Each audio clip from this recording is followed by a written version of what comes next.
Okay, what we've got here is an image that we shot on our fashion and beauty lighting program. Now, I really love this image. We shot this in Paris. We used a couple of portable studio lights. I intentionally underexposed the background scene and then got the exposure correct for the model, who's wearing this lovely, glossy, silky yellow dress. But there's a few things in this image that I really want to do to polish it up and really give it that punch and that wow factor. Now, there's a couple of obvious things.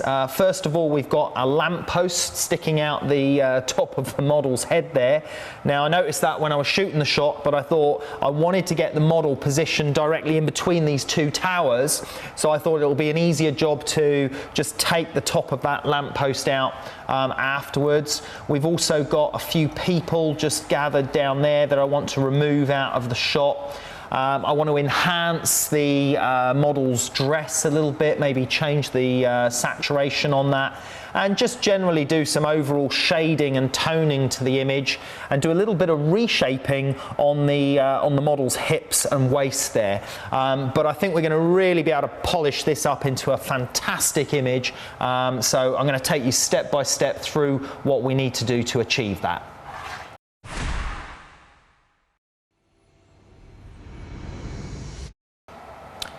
Okay, so I've made my list of things that I want to fix on this image, and there's a few things on there that I want to check and sort out. So let's start off with this lamppost.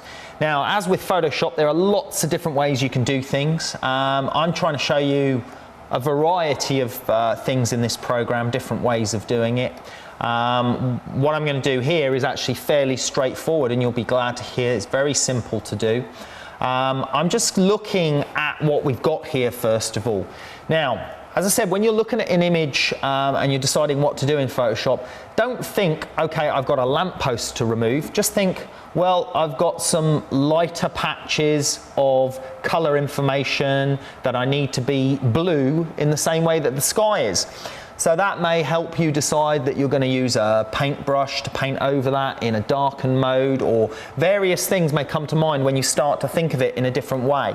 But basically for this one, I'm looking at that and I can see that the sky is graduated. It's starting off darker at the top and then getting slightly lighter. So we need to maintain that graduation in whatever we cover up over the lamppost. So I'm going to look at using this patch of sky alongside here to cover over the lamppost. But before I do that, I'm just going to duplicate my layer, make sure we've got a background one that we can switch back to later to see the changes that we've made. So I'm just going to get the polygon lasso tool there. I'm just going to make a quick rough selection around this lamppost, just to get the shape of the area that I want to remove. Now notice I'm not going to go right close to the hands yet, because the hand, obviously I need to keep that detail on the hand there, and I'm going to work on that bit separately afterwards. I just want to remove the bulk of the problem to start with here. So just joining that up there. I'm going to modify my selection, modify feather. I'm going to give that a 4 pixel feather.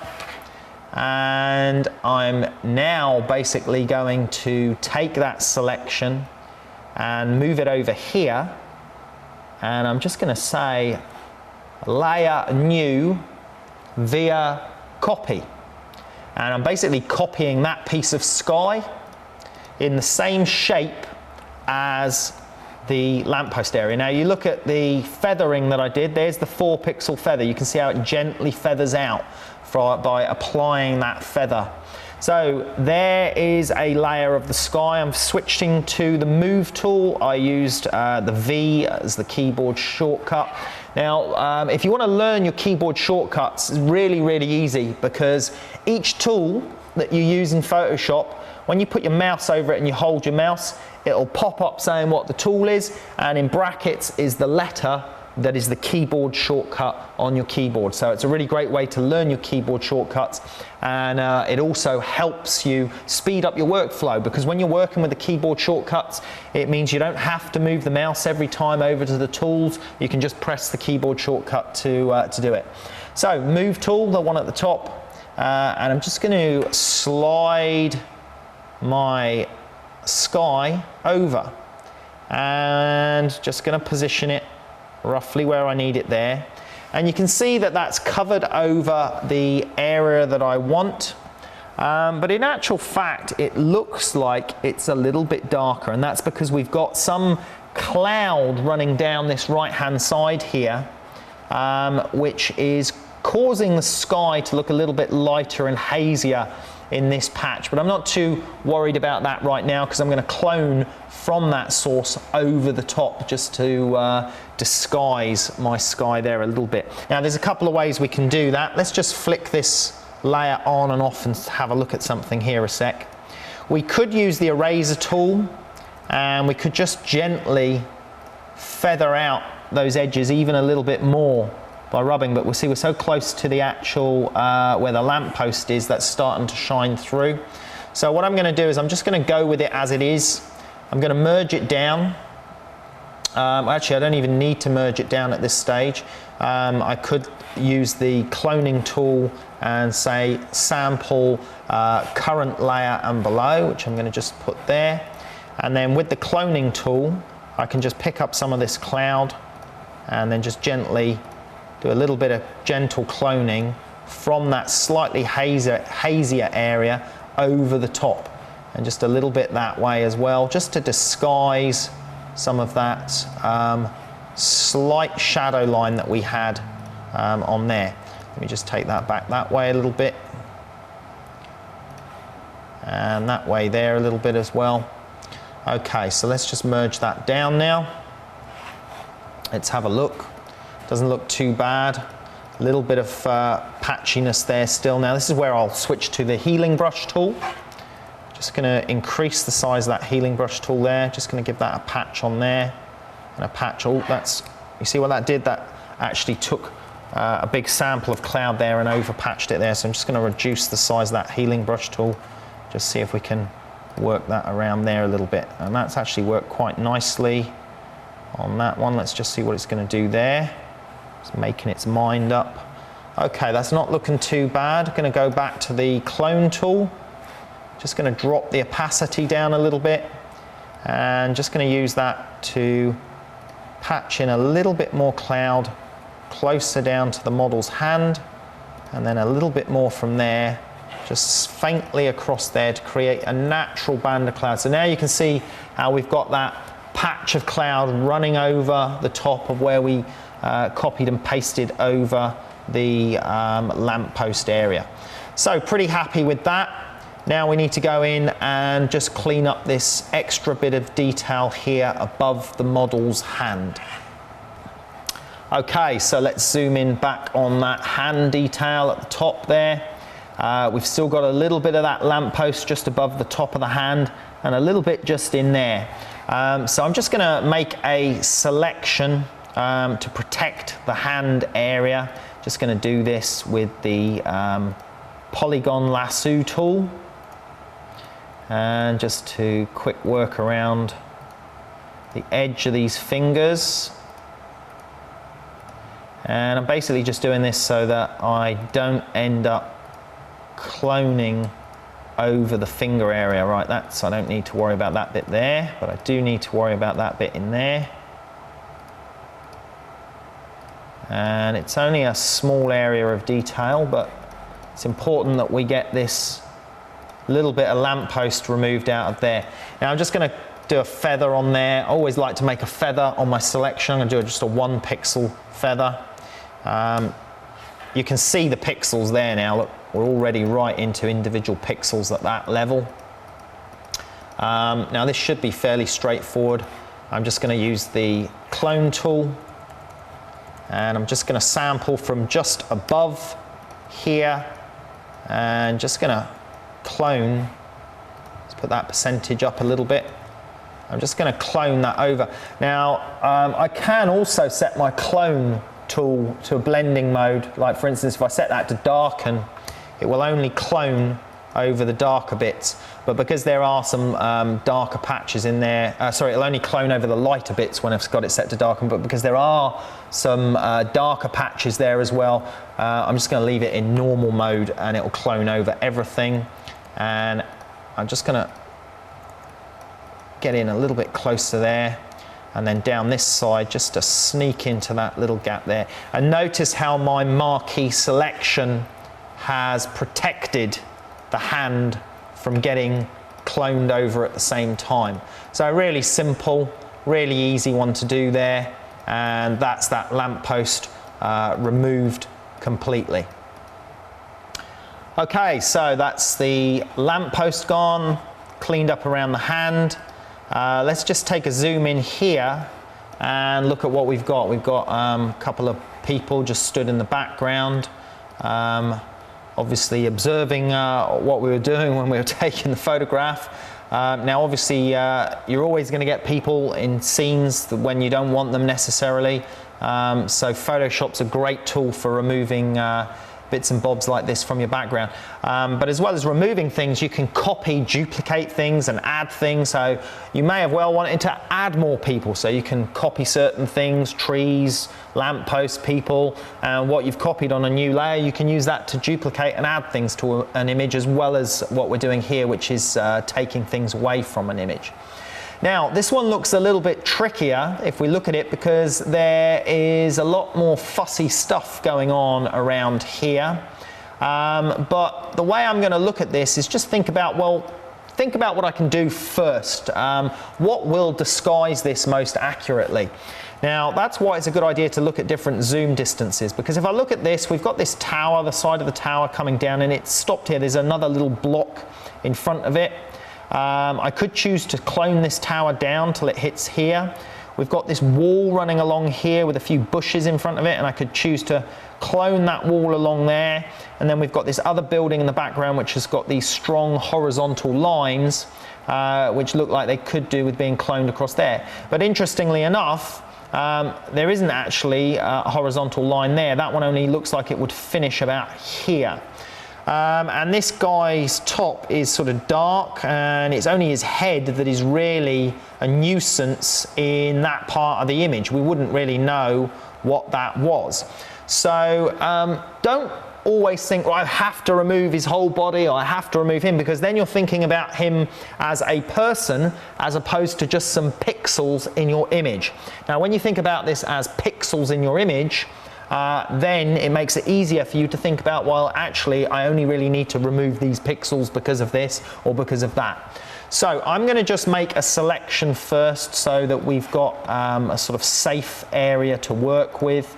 I'm just going to go down the side of the model's dress, and I'm just doing this so that I can put this on a new layer and keep it separate from the other areas that we're working on. So I'm using the polygon lasso tool, which you can see there, and I'm working my way down the side to give me an area. Now, if you click somewhere by accident like that, you can just use the backspace key to undo your selection, but you should know that by now at this level in Photoshop.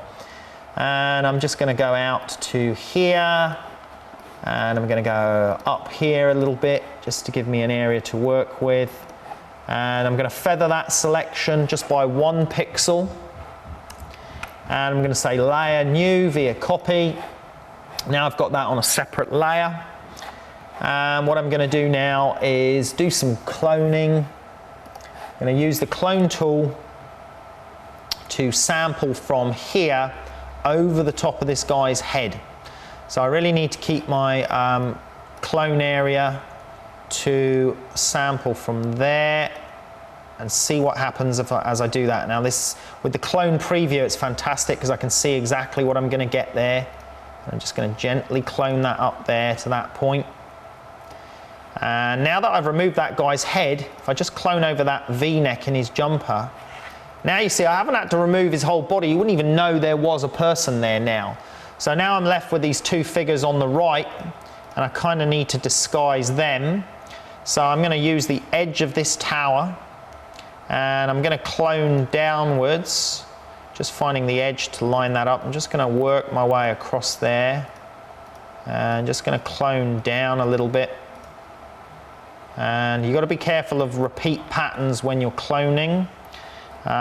We've got the edge of that wall that I can use to clone along, but we've also got this area of bush, which is going to make this bush there difficult to remove. Difficult if I want to try cloning that over the top of that. I'm going to get this repeat pattern of this shrubbery and bush that's there next to that wall. So I think what I'm going to do is I'm going to actually remove that first. And I'm just going to do that with the paintbrush tool. I'm going to select the color of that wall. I'm going to set to lighten mode only. And I'm just going to, oops, a bit strong. Lighten mode.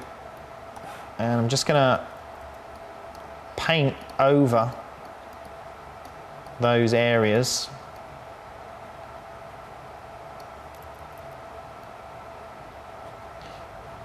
Now, when you do a bit of painting like that, one of the things that you lose is the grain of your image. If you look at the image, it's a little bit difficult to see here, but you can see a sort of speckledy grain in that part where this part is perfectly smooth. And by adding some grain and noise back in there, it'll make the thing look a little bit more believable. So I'm just going to select that area that I just painted, just to show you and demonstrate this to you. And I'm just going to feather that selection again by 1 pixel. And I'm going to go filter, noise, add noise. Now you can see that all that noise that was added there, which is way too much. I'm going to bring that percentage right down. And you've got a couple of different modes for the noise, whether it's monochromatic noise or whether the noise is in color. Whether you have a uniform noise or a sort of more Gaussian noise, and then you can just basically experiment with the level of noise and which noise suits you. Now let's just have a look at that. The uniform monochromatic is working quite nicely there, so I'm just going to say OK to that. And just by adding that noise in, it's helped disguise that. Now you can see there's a lighter patch in there and a different patch there. So I'm going to go back to my clone tool now, and I'm going to utilize that lighter patch of wall and just take that, run that along there a little bit just to disguise what we had going on there. And just going to clone there and just utilize that as well, just to make that. Now I've got a little bit of a repeat pattern come into the shot there, so I'm going to just clone over. Oops, that's a little bit light. Let's just go back in the history to remove that. So that's where you've got to be careful of what's happened there, is that sort of repeat pattern that I've got running along there. And if you zoom out, you can see whether it's going to be a real problem for you or not.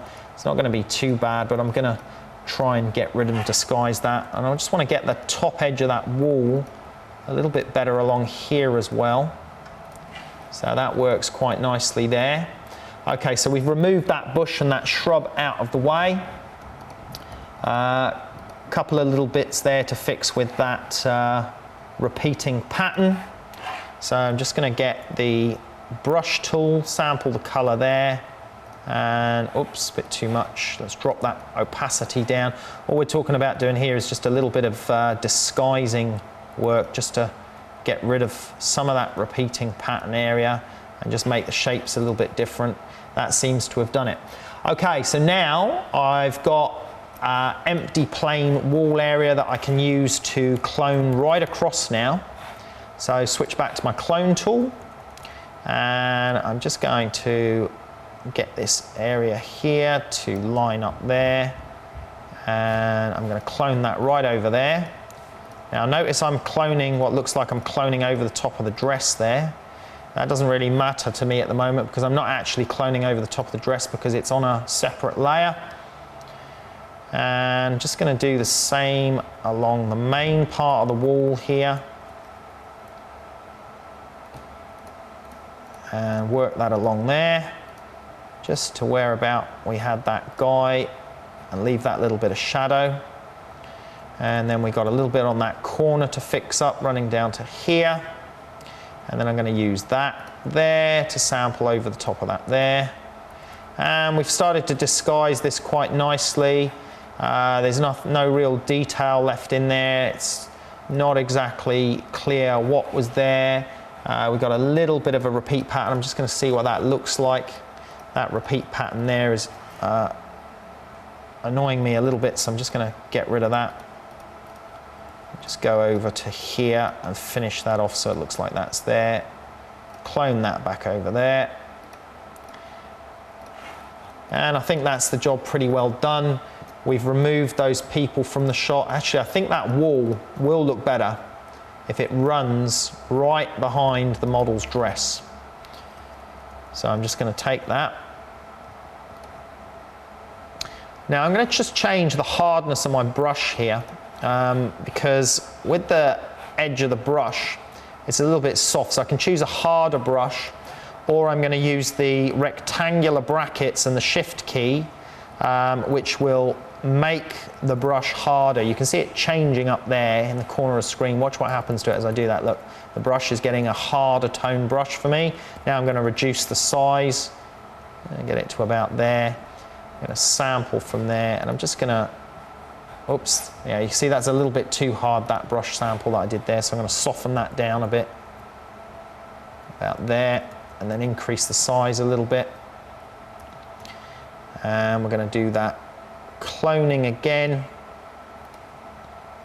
just to take this wall out along there, which will be behind the model's dress. Now that wall has gone out of alignment a little bit, which is great because it means I can show you another tool in a second. Well, let's show you that now actually. I'm just going to use a warp tool. Edit, transform image, warp. And I can just use the warp tool to bend a part of my image, okay? Now it's very similar to what you can do with liquify, but the great thing with the warp tool is that you can actually marquee select an area that you want to warp on its own, and then just say edit, transform, warp, and then your warp tool will only be applied to that portion, and then you can bend things around a little bit, kind of like you can do with the liquify tool.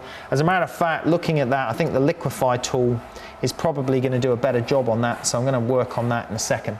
But the first problem we've got here is that the bit of cloning work that I've done has run over the model's dress, but because it's on a separate layer, I can just go in with the erase tool and I can just rub that out gently to bring the model's dress back over the top of that layer. And that's nice and easily done like so. And I just want to get that edge detail right back up there. And down the side here.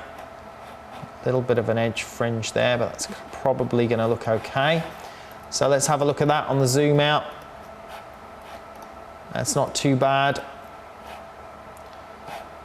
And I'm just going to need to warp that wall part down, filter, liquify,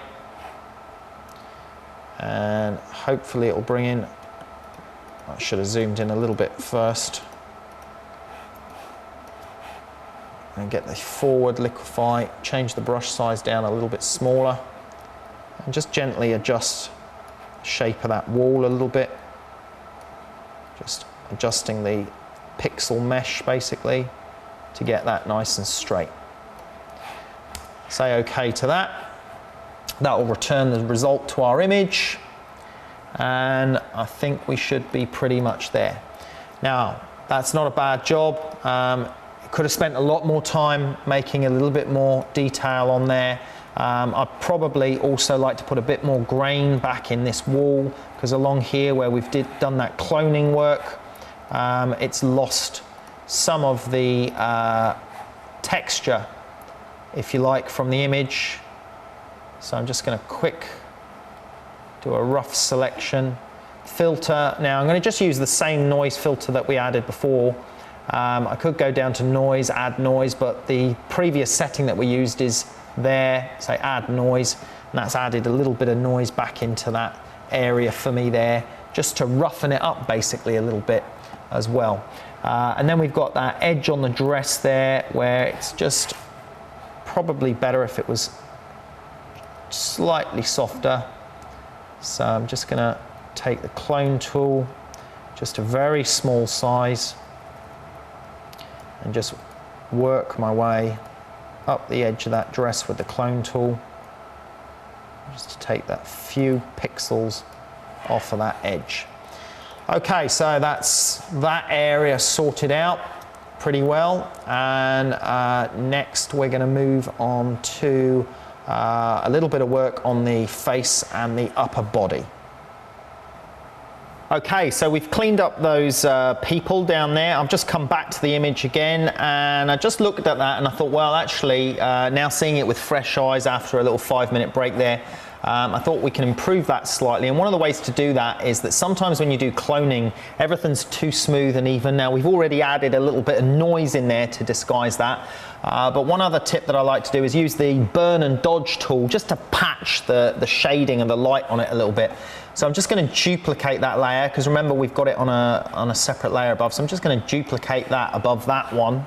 And I'm going to select the burn tool, mid-tones mode.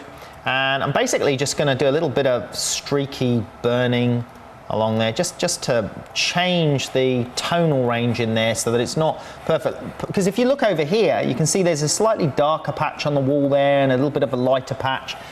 So it's sort of natural that would be like that. Now I'm going to change that to shadow mode. And I'm just going to burn in a couple of the shadows along the top edge of that wall, make it a bit darker. It seems to me it would be naturally darker at the bottom there. The top edge of that wall doesn't look perfectly shaped, if you like. So I'm just going to reclone a little bit over there onto there, just to get that wall a little bit flatter and a slightly harder edge at the top. And let's just have a look at doing that on that bit there as well. That should be about it. Okay, so that little bit of patching is just added. You see that? Just very little stuff that I did there, but look, it's made a big difference. Just done that to it, really finished that off. And now I can lower the opacity of that down to take the edge off a little bit. I'm just going to drop that down to about 60%. Happy with that. I'm going to merge that down, and there we go. That's what we've done on that area. Okay, so let's have a look at a little bit more cloning work that we've got. I don't like the crease that's formed there on the model's armpit area. So I'm going to go in and just fix that up quickly. Should be fairly straightforward. Let's try the healing brush tool. I'm on the wrong layer. As a matter of fact, well, actually, no, we can just work straight on that layer. I was going to merge the other layer down, but there's no need yet. Let's just run that. Nope, see, made a big mess of that with the healing brush. It picked up something close to the edge. Let's try a smaller brush size. Sometimes that does it. No, hasn't worked as well. So I'm going to switch to the clone stamp tool, or I can switch to the healing brush instead of the spot healing brush tool. And with the normal healing brush, you have to choose a sample area like you do with the clone tool. But it just lays down a little bit better on the texture. That one, it hasn't worked very well. Let's try it from the other side. Nope, so none of those are working very well on that area. So I'm going to go back to the clone tool and let's work with that. So we're going to sample, wrong layer, we're going to sample from here and just going to gently clone over. Now you see what happened there? I was too close to my source area to get that patch right. So let's just sample from there instead. So that's a little bit better. And you can see there, should have gone with the clone tool all along, as that's done the job quite nicely there, just to disguise that little bit area. There's a slight little crease just there going into that part. Zoom back out, check that you're happy with it. A little bit dark just on that edge. Okay, most of that's pretty good. Let's just have a look at the face. There's a slight dimple on the cheek there and in the chin, so I'm just going to soften that down. Let's sample from there, see what that's going to look like going over there. That's probably a little bit strong. No, that's worked quite nicely. And let's just drop the opacity on that one and just look at sampling that over there. That's taken the edge off of that. And a little bit of darker shadow in there. I'm just going to take that over there, just reduce that slightly. Okay, so all of those have just helped a little bit on there. We've got a little bit of a sort of patch shadow under there that might look better if we take that out slightly as well. And just by using the clone tool on a lower opacity, you still let some of the original image shine through rather than cloning over it completely. Okay, so looks pretty good to me. I've just noticed there that we've still got some remnants of our lamppost sticking up the side of the neck there. So we're going to do a similar thing that we did with the hand. Just going to make a quick selection with the polygon lasso tool just around the edge of that neck area, like so, and then out to here, join it back up.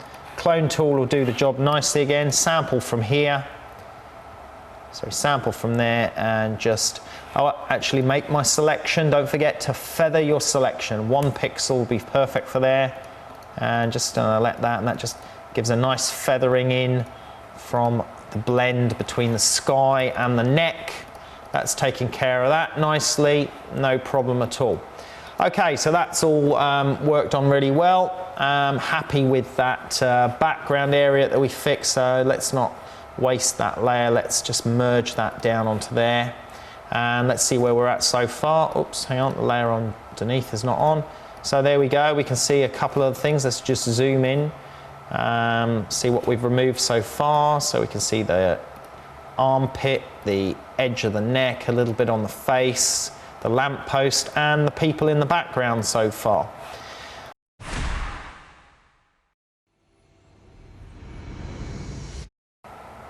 Okay, so next stage I want to look at is getting some of the roots of this hair sorted out here. I'm going to just create a new empty layer, and you can experiment with different blend modes to do this. Basically I want to paint some colour over the darker roots in the hair here, and different things that you do will give different results, so a little bit of experimentation. But let's just show you a couple of different effects that will happen. If I set this to overlay mode on the layer blend mode here, I've got my brush opacity set at 19%. I'm just going to sample the colour down here, and then I'm just going to paint that over, and you can see all that's doing is making that a bit richer in colour around that area.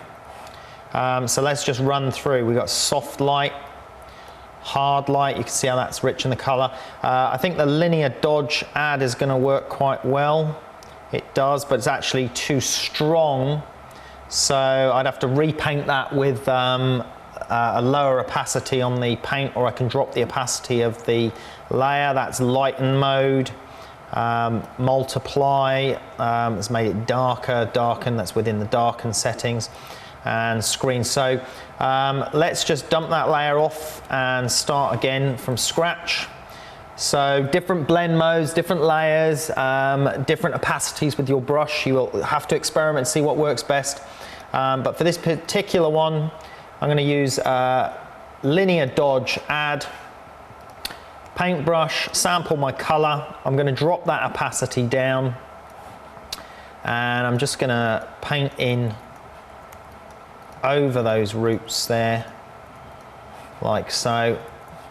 And let's just drop the opacity of the layer there, and that looks pretty good. We're going to just sample a new color in there, and I'm going to create another new layer now, and I'm going to set that one to overlay mode, sample another color here, about there. Just drop my opacity down a little bit, and just going to paint a couple of extra bits in there. Let's just put that opacity back up a bit so you can see the effect if I put the opacity up. There you go, you can see with the stronger opacity, so I'll just undo that. I'm just going to drop that back down to there and just paint a few extra patches of colour back in on that, a little bit too strong on that one. And then back on that layer in linear dodge, just going to get that lighter mode just to get rid of that little bit there. And I think that's looking pretty good overall. We've got the majority of the roots removed. There's one patch just there that's a little bit, still a little bit light, a little bit dark. So I'm just going to sample there, run a little bit of a brush line just down over that, maybe a little bit in there as well.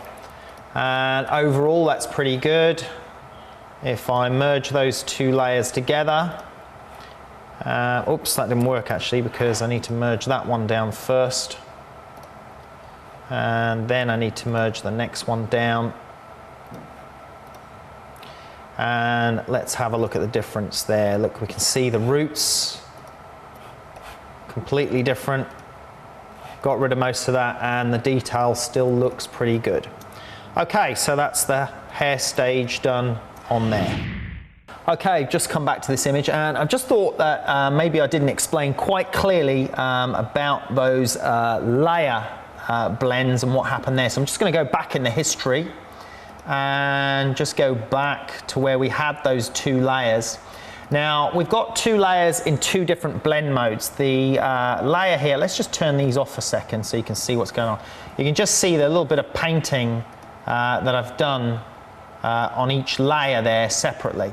Now they're in different blend modes and you'll need to do a little bit of research and look at the effects of different blend modes on layers.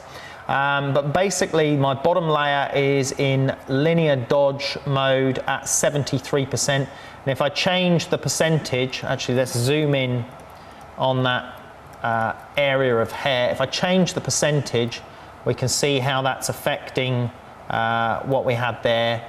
We had that at about 70%. And the top layer is in overlay mode at 100%. And if I drop that back, you can see that it loses some of the color. So each type of blend mode is having a different effect. Now, what I did there previously was I merged this layer down. So I merged layer 2 down onto layer 1. And in doing so, the effect of the blend mode had changed. It meant that the result didn't work. So let's just watch that happen. Basically, you can merge layers down into each other, but the order that you do them can affect the blend mode that was set.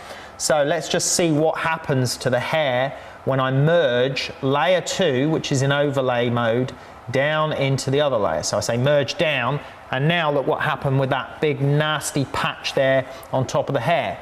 So by taking that down into this layer, which is in linear dodge mode, it's messed up the layer below. So just go back in the history. So to overcome that, I needed to merge down layer 1 into my other retouching layer first, like so. So I merge that layer down into the layer below, which is just done there. And then now I can safely merge this layer down into that layer so that the blend mode remains as I intended.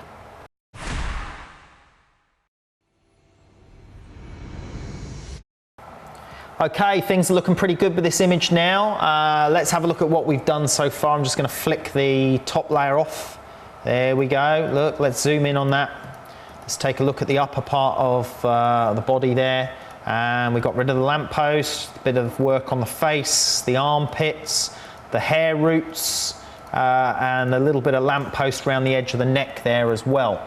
And if we move back down to where the people were, we can see we got rid of them as well. So all going okay, happy with that.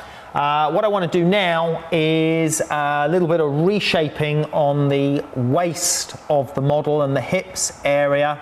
So we're going to go into Liquify and use the powerful tool set in Liquify to fix up that area. Now I don't want to take the whole image into Liquify because I only really want to work on this little portion here. So I'm just going to marquee select kind of the area that I want to work on, and then say filter, liquefy. Opens up a new panel for us. We've got the liquefy palette, and we're going to look at what we need to do. I want to actually zoom in a little bit more. Okay, so looking at this, I want to push the waist in a little bit on this side, and I want to push that bit in there, but I've got the problem that the arm is very close to the edge of the body there. I actually want to shrink the thickness of that arm a little bit as well, so I'm probably going to start on that first, and so that I don't affect each part of the image that I want to work on, and without, I don't want to affect the other part of the image against the part that I'm working on, I'm going to go and use my freeze mask tool.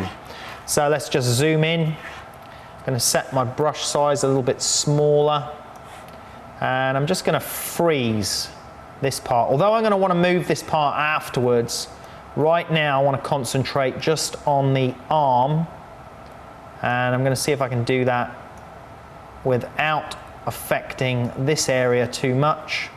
So I'm just going to run a freeze mask down over this edge, so I'm just painting my mask on there.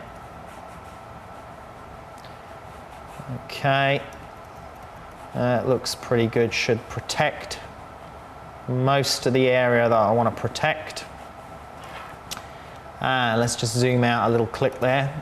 Now I'm going to go to my forward move liquefy tool. Just get a bigger brush size.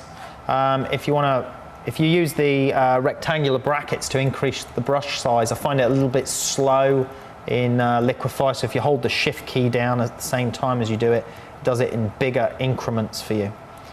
Okay, so let's look at getting the right tool size here. So I'm just going to push that arm over a little bit, and you can see it has pulled the dress over a little bit as well. Not too bad though. I'm going to squash that in a little bit on that side as well, and just give that a little bit more shape in at the elbow there. Just going to make sure that remains a smooth line. We don't want it to look like her arm has got a wonky shape. Seems pretty good. Now what can we do here? We have actually pulled some of that dress because the pixels are so close together. We have actually moved that over a little bit.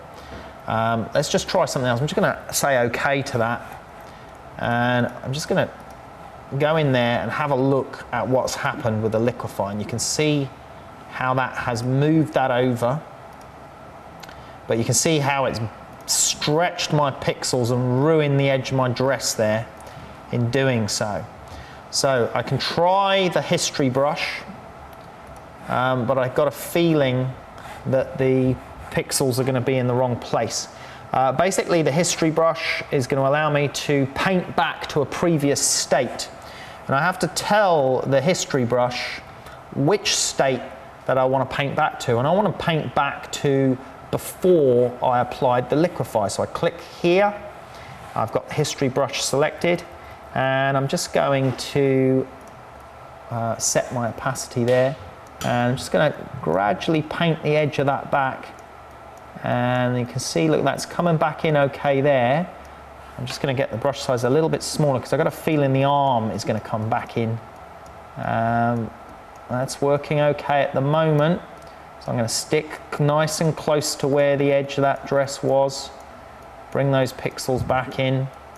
So it's basically painting it back to the previous state that it was. I'm just going to take that down there. Okay, so I've got the edge of my dress back, but you can see that I've still got a little remnant of those other ones. Now I'll show you what will happen if I actually paint over those. I think because the arm was there before, we'll see the arm come back. Yeah, you can just see the arm come back there. So I'm just going to be a little bit more delicate and zoom in a little bit more, and I'm just going to use a smaller brush just to get the edge of that back again. Make sure I've got all those pixels back. I'm just going to gradually work up little clicks at a time. There's the edge of the arm, just started to creep back in, so I'm just going to undo that, Apple Z on the keyboard. The edge of the arm there. Okay, but that's good. I've got the edge of my dress back in by using the history brush. Now I've got a larger gap between the arm and the edge of the dress, but I've got these leftover remnant pixels from my liquefy command, but I think I'm going to be able to get rid of those fairly easily.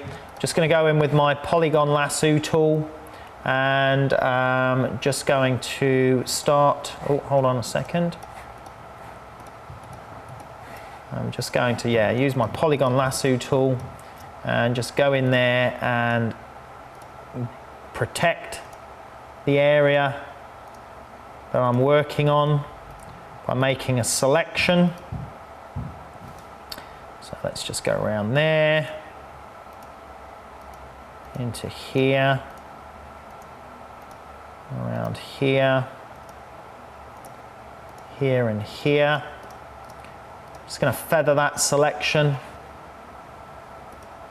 I'm just going to feather that by half a pixel this time, 0.5, say OK. And let's have a look what we want to do. Well, we want to get some blue sky in there. So let's select the paintbrush. Let's select some color blue. And let's set that to darken mode.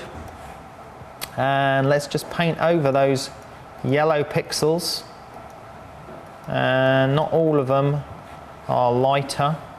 So I'm going to set that back to normal mode. Paint that over there. That seems to have worked okay. Going to sample that down on here. That seems to have worked okay as well. And we're going to work that over the top of there. And we're going to work that over the top of there. That works okay. So we've got a pretty good fill-in of blue sky over the top by using the paintbrush mode. I'm just going to increase the opacity a little bit more just to make sure that's fully covered. Oops, actually that seemed to bring a little bit of yellow back in there. Let's just sample the color blue out the way there. Okay, that seems pretty good.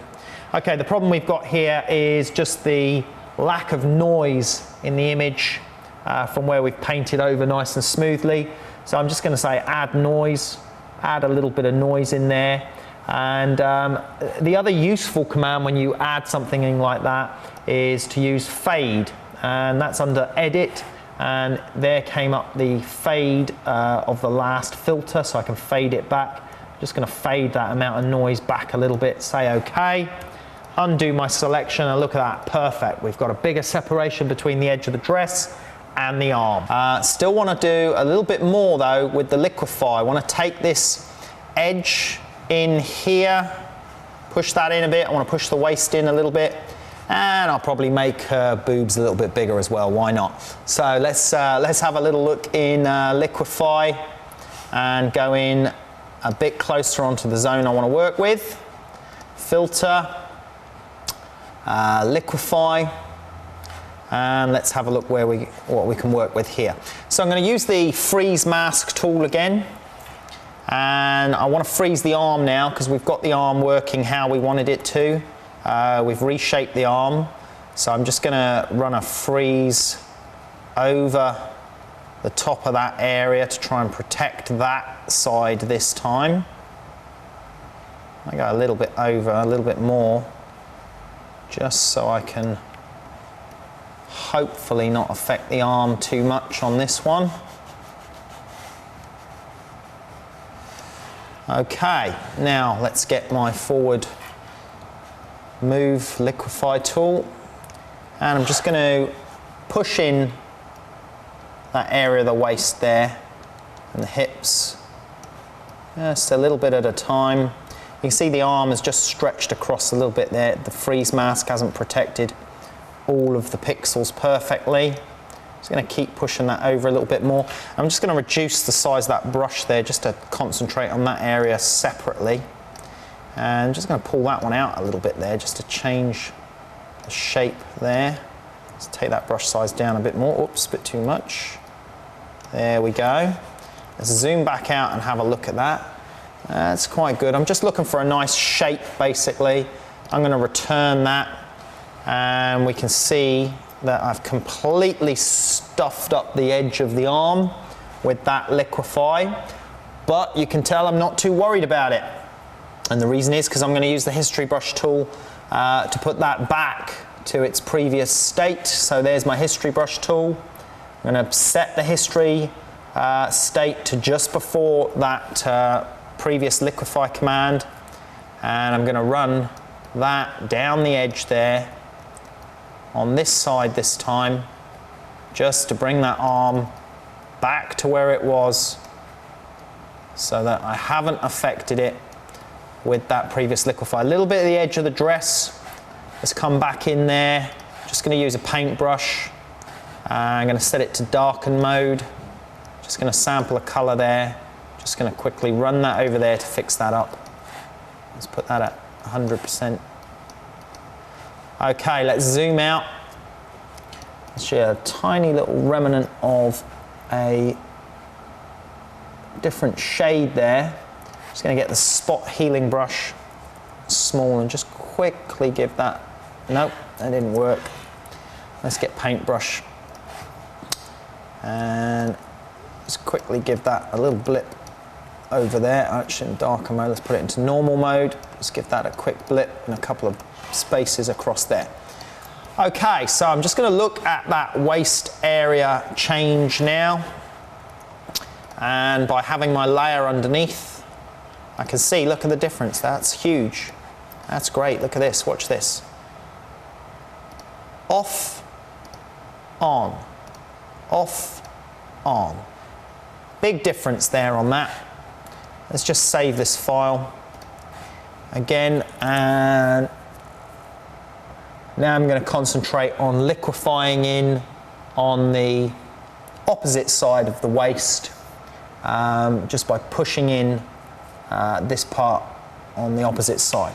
So let's go back in with the liquefy command. Filter, liquefy. Actually now, there's a little bit of a problem there in that the area I've selected doesn't allow me to see enough of the image to gauge whether what I'm about to do is going to work. So I'm going to cancel that, and I'm actually going to liquefy while I've got the whole image visible this time, just so I can get a better idea that what I'm doing is right. I'm just going to zoom in the liquefy palette only this time, using the hand tool there to slide the image up. Use the space bar as the keyboard shortcut. Let's get my liquefy brush. That's a bit big. Now I want to push that area of the waist in. I want to slide that right over. But I've got these buildings here to worry about, so let's freeze those out so that I don't affect any of that area when I do my liquefy. Let's go to liquefy, let's just push that in, look at that, there we go, fantastic this tool. And let's just push that waist in a little bit there. It's a little bit out of proportion there, so I'm just going to reduce the brush size and slide that bit in separately there. Okay, now that's fantastic. Let's return that, see what it looks like. And the result just coming back into Photoshop, there we go. And let's just zoom out and flick that layer on and off. Look at the difference, there we go, how we've tapered that waist in and the hips and the arm, and really great result on that. Okay, one more little thing to do on the liquefy. Let's just go in and do a little bit of enhancement surgery.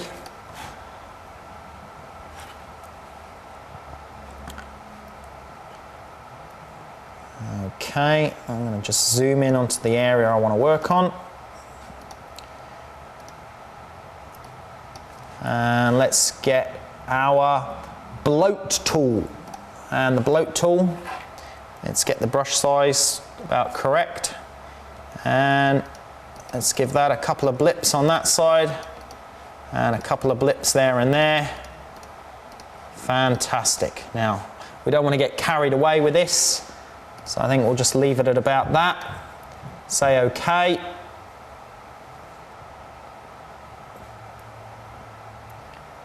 Great. And let's have a look at our results on there. Now, we may have overdone that a little bit. Let's just have a look before and after. Oh, it's not too bad. I think it's probably a little bit too much, so I'm just going to go back in and do that a little bit less. Filter, liquefy.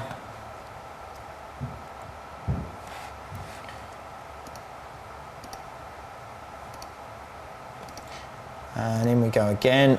Let's go back out one click. Bloat tool again. Now, as well as the bloat tool, you've also got a pinch tool as well here. Pucker tool, sorry.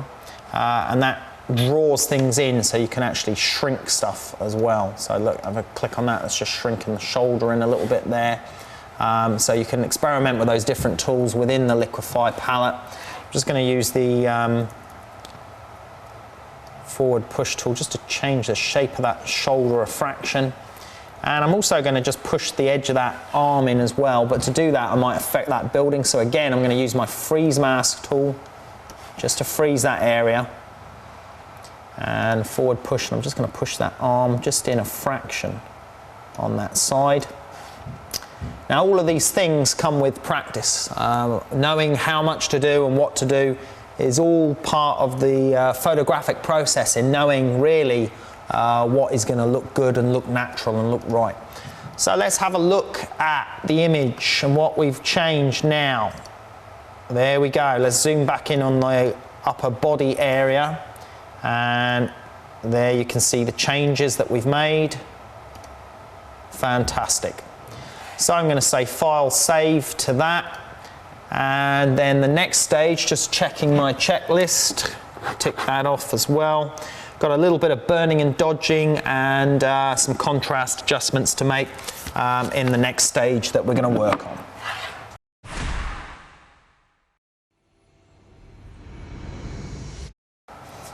Okay, now that we've got our liquefy work out of the way, we're going to look at some contrast, tonal range adjustment, a few things like that. But before I do that, I just want to show you some of the things that we can do with maybe the saturation on the image, and say for instance if we wanted to recolor the dress or add some saturation in on there. So to do that, we're going to create a new mask on a hue saturation adjustment layer. It's going to take a little bit of time, so I might have to speed up this part of the program for you. But let's just add here, new hue saturation adjustment layer. There's the layer mask option there. I'm just going to switch over to black and paint bucket, and I'm going to fill that mask with black. So now the whole layer is masked, and no matter what I do to the hue saturation, you can't see anything happening. And basically I want to reveal the dress for this part to demonstrate what we're going to be able to do with the saturation on the dress. So I need to reveal the dress in my mask, so I use the paintbrush and switch it to white paint, and I'm going to have to go in and start painting over the dress to reveal that part through on the mask. Now if I do that now, I can't actually see what I'm doing. Nothing happens, okay? It's happened on the mask there, and if I look at the mask, we can see, we can see the effect that that's had on the mask of what I just did, which is no good at all. Let's just go back. So I'll just go back in the history, remove that bit of brush there. So what I need to do is actually be able to see the layer mask so I can see what I'm doing as I'm working. To do that, I'm going to press Alt Shift on the keyboard, and now it brings in the overlay of red, showing me that the mask is covering the entire image at the moment. Now we do have the option, if you control or right click, got mask options, and you can set the opacity. I've got it set to 50%, but I could drop that to 50% and say OK, and you'll see the layer mask just become a little thinner and a little bit easier to see through. I actually like it at 60%, so I'm going to just stick it back to 60%. and say OK to that. Now the idea here is that I need to clear the mask off of the area of the dress. So by using the paintbrush in white mode, I'm going to go in and start painting.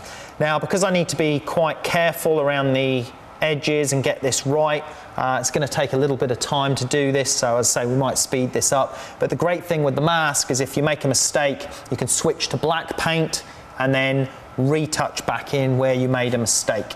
So I'm going to just get underway, clearing the area of the mask that I want to use here.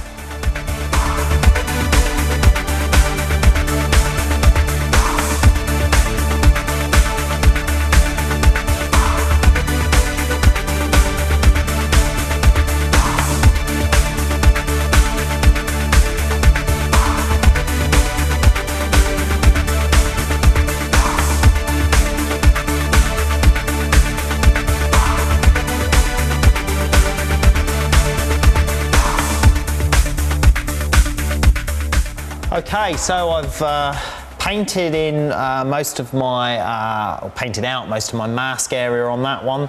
A few little blips on the edges there where it's not quite right, and this is where you can just flick with the X on the keyboard or select, go to black paint for your paintbrush, and then you can paint back any areas that you messed up. So I'm just painting back in a few little bits around the edges where it wasn't quite right. Now, how much you refine your mask and make a mask adjustments is entirely up to you, how long you want to spend on it. You do have the masks panel here and mask edge and to refine your mask further. This one, as you can see, I've just basically painted in by hand. I'm just going to switch back to white. I've noticed a little bit there that I didn't quite get before. Another little bit in there. And now that I've done that, oh look, on that edge there you can see there's a couple of bits where I ran over, so I'm going to hit, actually I'll just switch it here to black, and I'm going to use that to just paint back the edge of my mask back in there. Like so. Okay, that's pretty good for now. So you can see the area that's masked out there.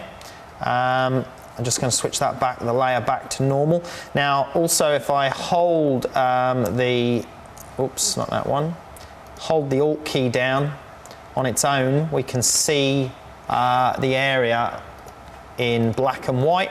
And you can see there are a couple of patches that I've missed there that are more easily visible than they would have been with the red overlay.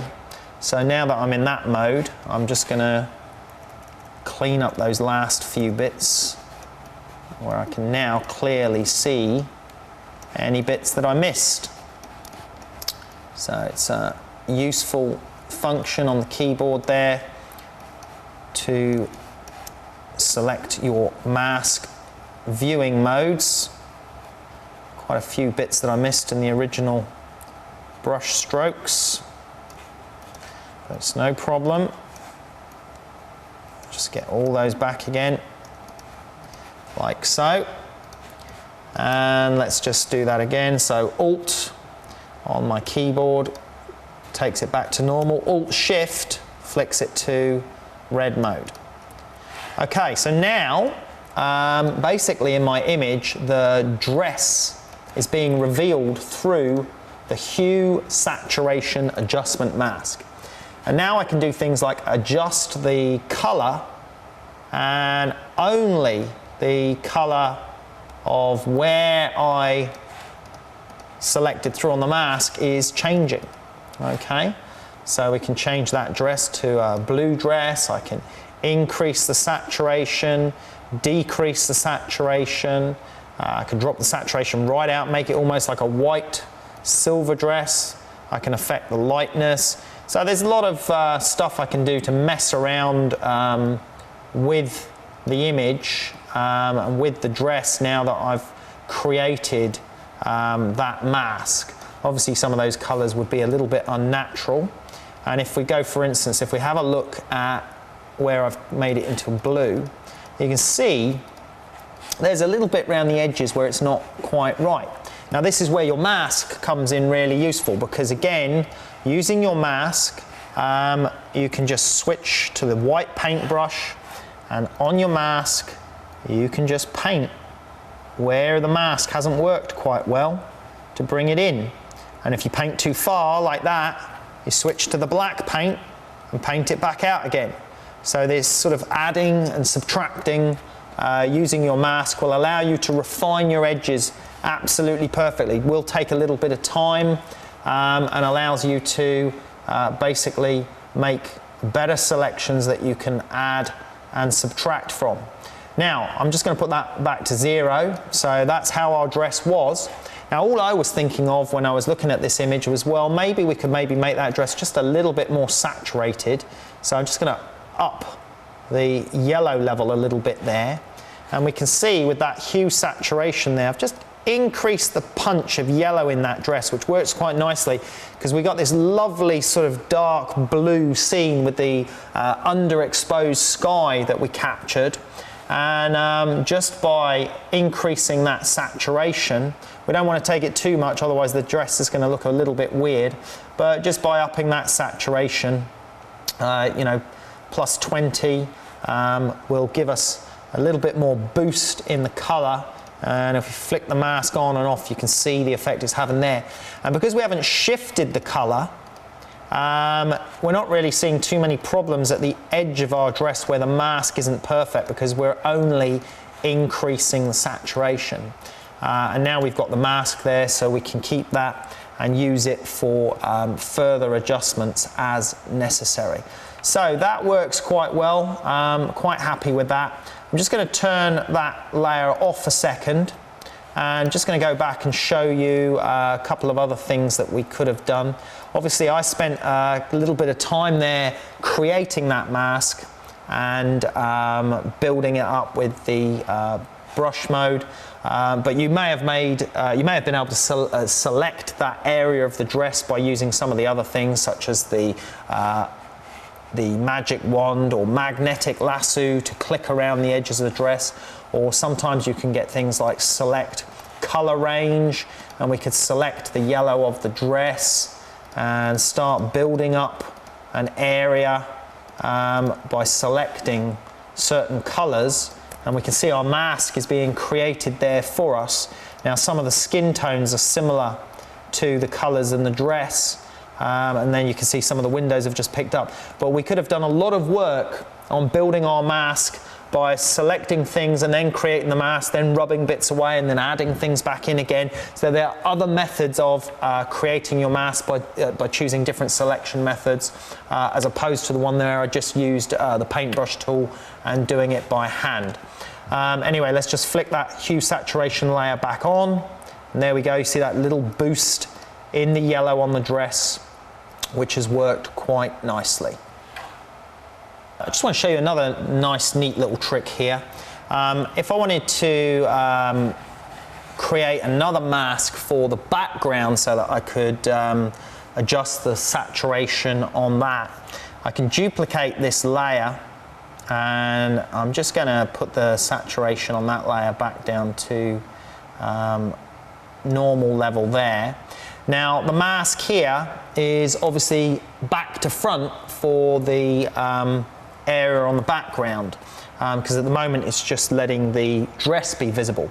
But what I can do is I can click on the layer mask, and I can go to Image, Adjustments, and say Invert. And I'm inverting the mask. Now notice that it's the opposite way around now.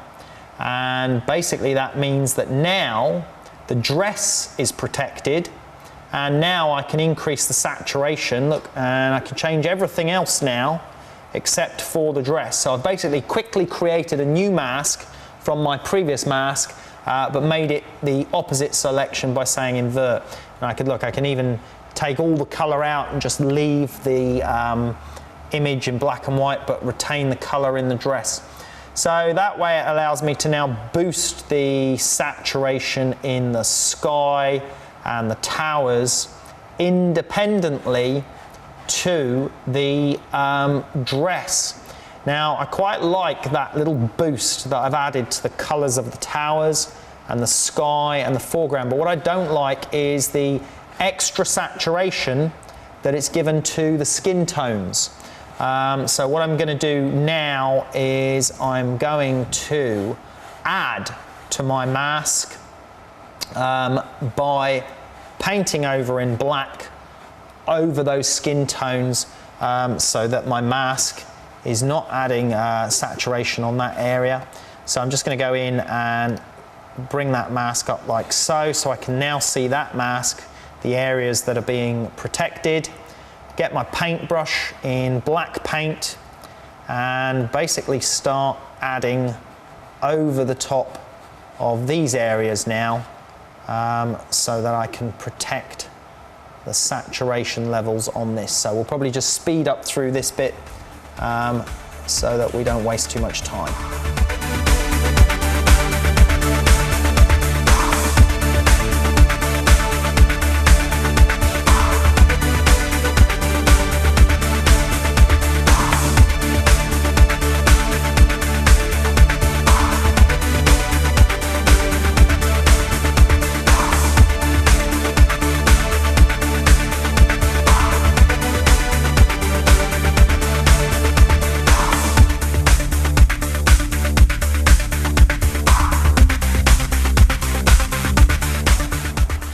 Okay, so I've now just made a mask selection over the top of the model and the dress, and now that means I can affect my image background without affecting the model. So let's just do that so we don't have to look at the mask. And if you see there, we can see how now the model is not being affected.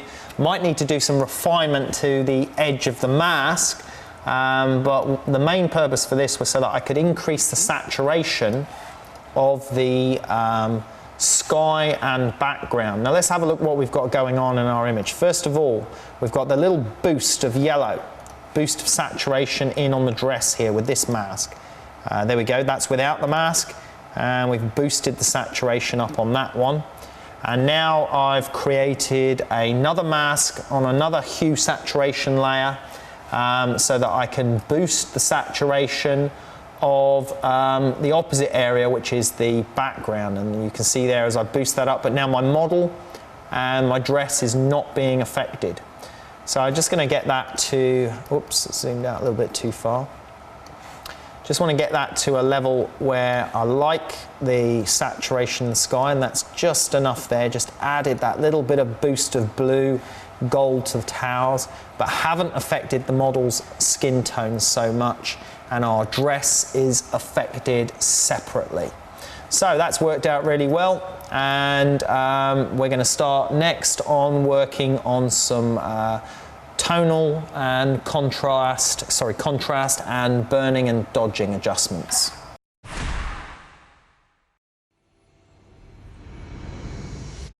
Okay, so let's move on now to some curves adjustments to adjust the brightness levels in my picture. So I'm going to introduce a curves adjustment layer like so. And I'm going to reuse the mask that I created for this hue saturation layer, which is boosting the saturation in the sky. And to do that, I'm going to click in the layer mask thumbnail. I'm going to hold the Alt key down on the keyboard and drag it up onto that curves layer and say yes to that. And now you can see there, I've got the same layer mask that I have on the previous one. But now, because this is a curves adjustment layer, I can darken the image, I can lighten the image, and whatever I do is not affecting my model because of the mask that I've got in place. So basically, I want that particular part darkened down like so. I'm actually going to duplicate this curves layer. But on this one, I'm going to put this one back to normal because I'm going to do something else with that one in a second. So I'm just going to leave that one alone, turn that off a minute. and just go back to that. So you can see here, I've darkened the background image, which was already underexposed in my original shot, but I've just darkened it down a little bit more. But the model has been left pretty much alone because of the mask. And if we flick that on and off, you can clearly see the difference there. And I quite like the look. She's almost starting to look a little bit like she's been stuck on there. So you do have to be careful that it doesn't look like we've montaged her on there. So I'm just going to reduce that back a little bit and just make it a little bit more subtle. So I'm quite pleased with how that's looking. And if I wanted to now, using my paintbrush in the black paint mode, just increase the brush size, we can see that I can then lighten bits back again selectively by changing what I've done in my mask area. So if I wanted to lighten up the area around her feet here, like so, which is one of the things I wanted to do to create a sort of pool of light, and I lightened up those clouds. Now that cloud area that I've lightened up is too much. So this is one way of modifying the brightness areas of the image.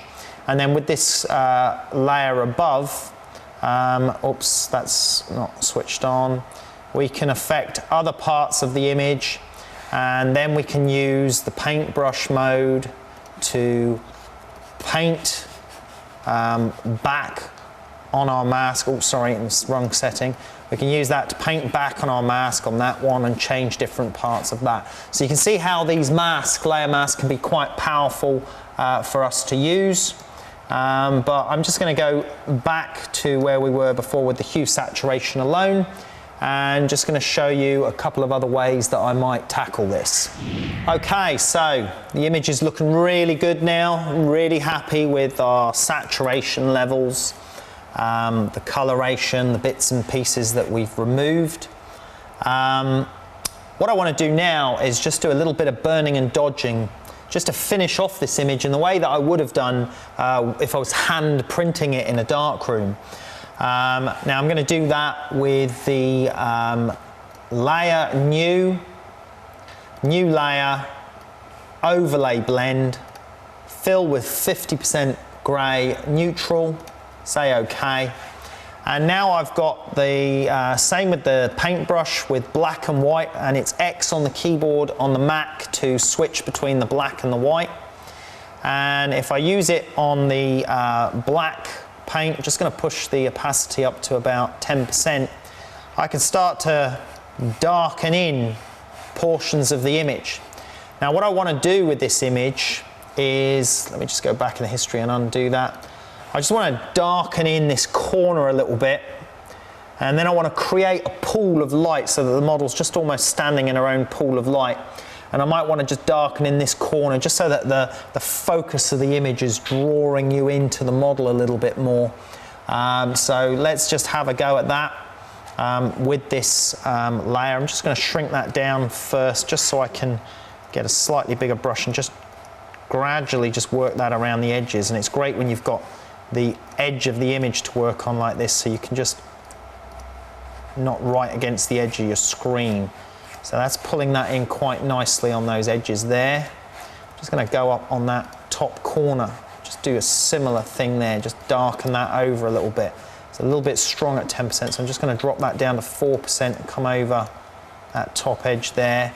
It's just to draw our focus in a little bit more on the model. Now if I flick that on and off, you can already see how that's worked there and what that's done. Love these lines leading into the image there on the floorboards. So that's worked quite nicely. Now I'm going to switch to white paint with the brush, and that'll allow me just to lighten up a little bit of a patch in here around the model.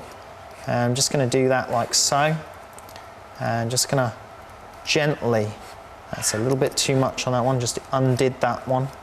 I'm just going to bring that so it looks like my lighting is just coming in a little bit more focused in around the model. Mess around with the opacity that you're working at as well.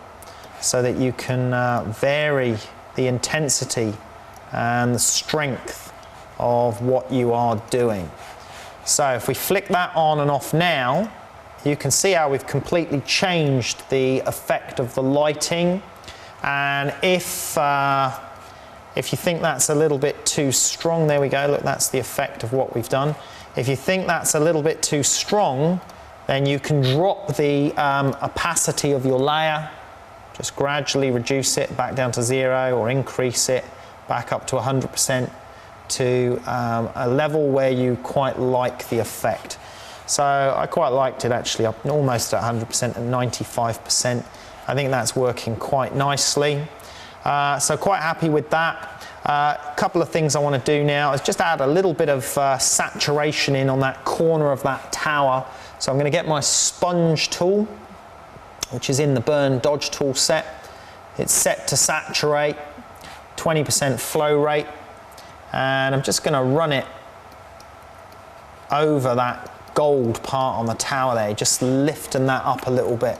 That's probably a bit too much actually, so I'm just going to knock that back.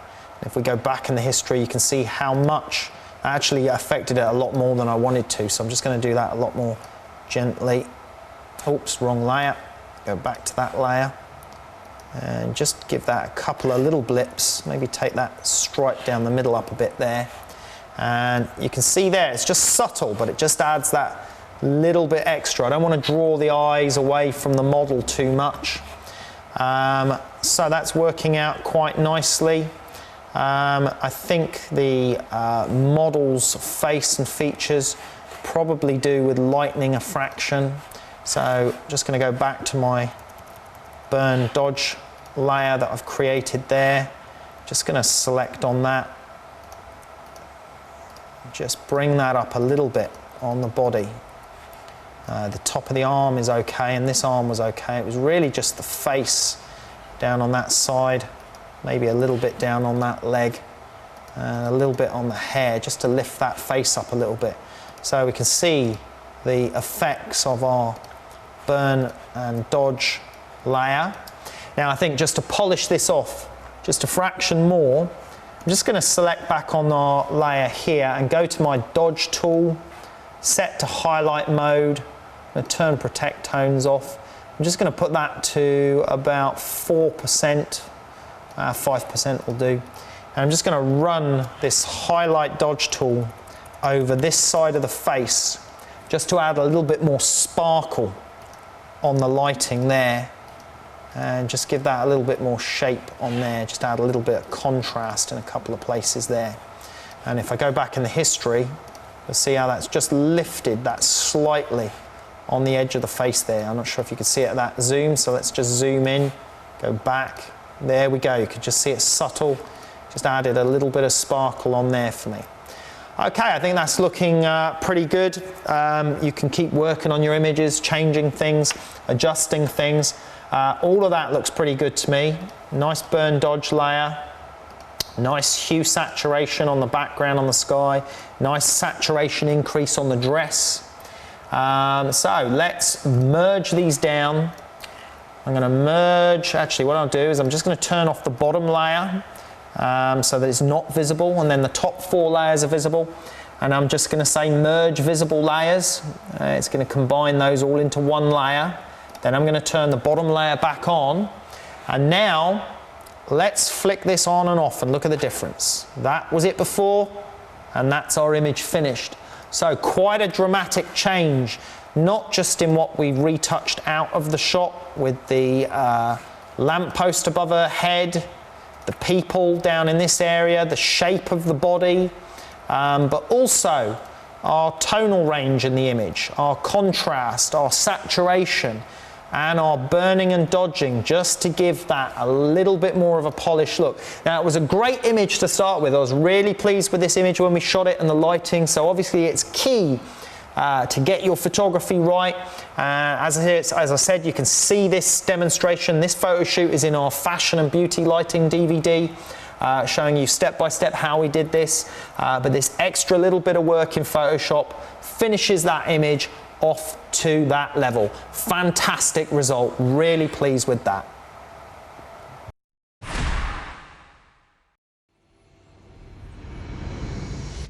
Okay, what I want to do was just do a simple pack shot for you guys. Just got this bottle of wine set up here, single light on the right, reflector panel on the left, and background light. Now, I've set this up really badly intentionally. I haven't put any effort or thought into the lighting setup for this pack shot. Normally we do this a lot more precise than we've got it here. But the reason I'm doing it like this is so that we can take this image into Photoshop and show you what we can do with a basic pack shots, product shot, and improve and enhance it. So, got that set up. Let's just get that shot there. We should have the result come up on screen, so you can see there that's nothing special to look at in that particular pack shot. I'm going to save out a TIFF file of that, and then we're going to open that TIFF file in Photoshop and start doing some work to improve that image.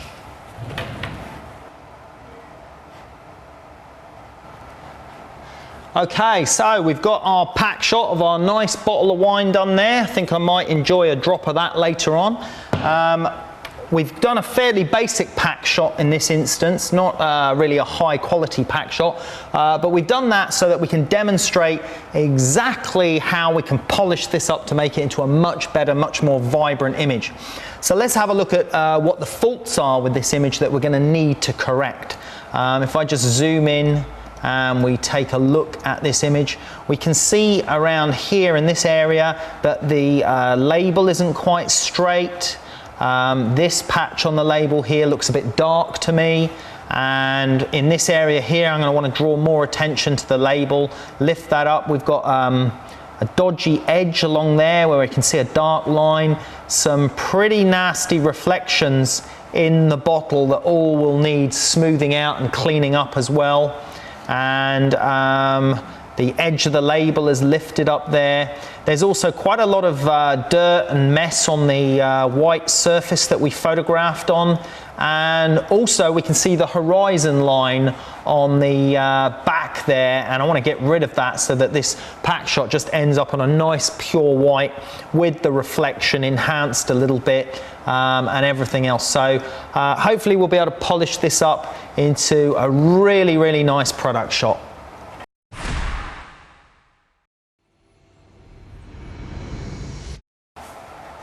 Okay, so first of all I'm going to duplicate my background layer, just so we've got a copy to compare against a little bit later on. Now, let's have a look at what I want to do first of all.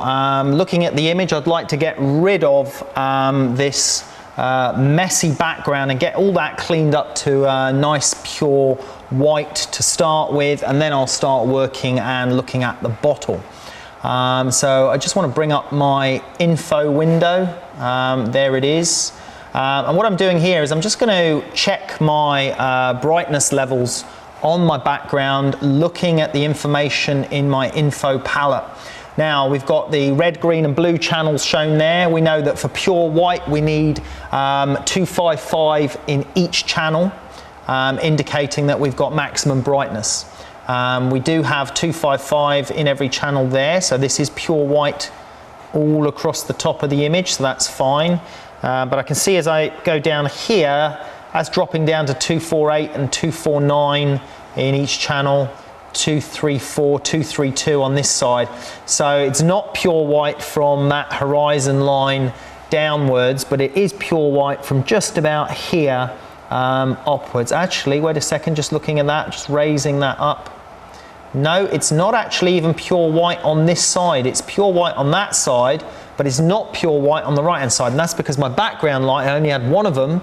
Normally we'd have two, but I only had one coming from the left, so it's brighter on the left, not quite bright enough on the right hand side. So I'm going to fix this right hand side first, really easily and simply with my highlight dodge tool, just to lift that up a little bit to white. So selecting my highlight dodge tool, turn protect tones off, going to leave that at about 5%, and I'm basically just going to give this a little bit of a blast over the top of these white parts of the image, and just bring that in close to the bottle there. I'm not going to touch the bottle, I'm hoping the spread of it will move across far enough, and just quick whisper over that side as well to make sure. And I think we will now find, once I've finished that, It's not going to affect my mid-tones with that selected, so that's okay. We should find now, if I run my mouse over there, yep, we've got 255, 255, 255 in the red, green and blue channel. So we're to pure white now on the right-hand side of that image, and we're pure white on the left-hand side, and we are running at pure white right down to about here. So at that point, just where the curve from the neck of the bottle finishes curving there and goes back straight, that's where it starts to go to off-white.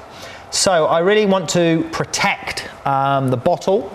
So I'm going to do a little bit of cutout work now, just to get around the edge of that bottle. So I'm going to start that off now. So using my polygon lasso tool, I'm just going to zoom in, get a little bit more detail. There's a nice easy edge to follow down here because we've got, just made a mistake there. I'm just going to use my backspace to correct that. We've got a nice easy edge to follow all the way down here. Nice simple straight lined object, so there's no real problem.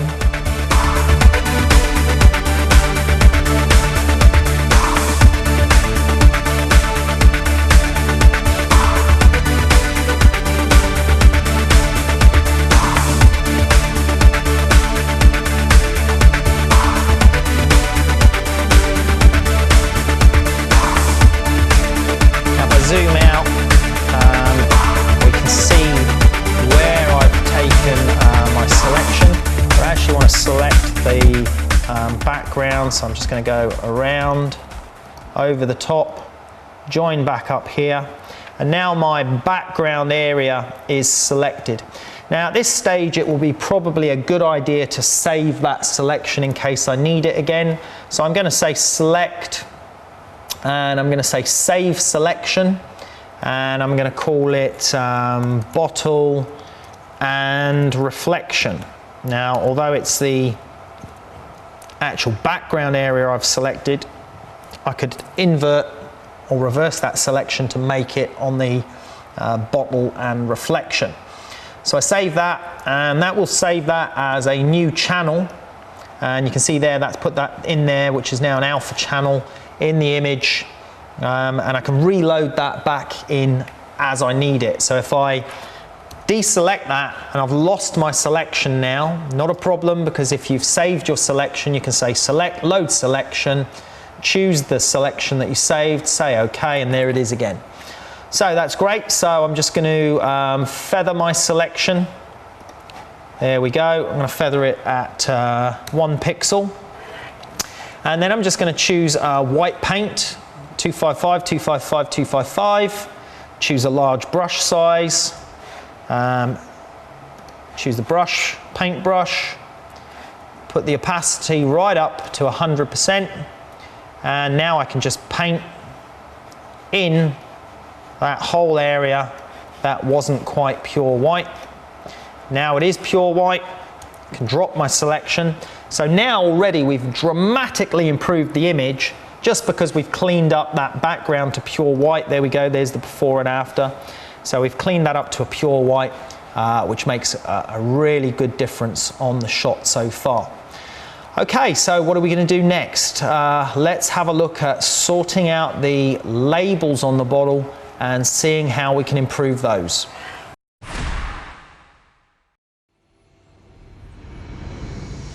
Okay, so we've got our nice white background. I just mentioned we're going to look at these labels now. We can see this one here has actually been badly printed or something, but the label has just gone a little bit skew-if there and needs to be straightened up a little bit. I've got a little bit of an edge of the label peeling off there that I need to fix, and I got that dark edge on there. Looks like that might be just a bit of glue from under the label. And oh, actually look, when we cleaned up our background, because I selected around the label and I painted over in white, you can see how that's actually painted over those bits of label that were sticking out and not quite right. So that's sorted that bit out already for us.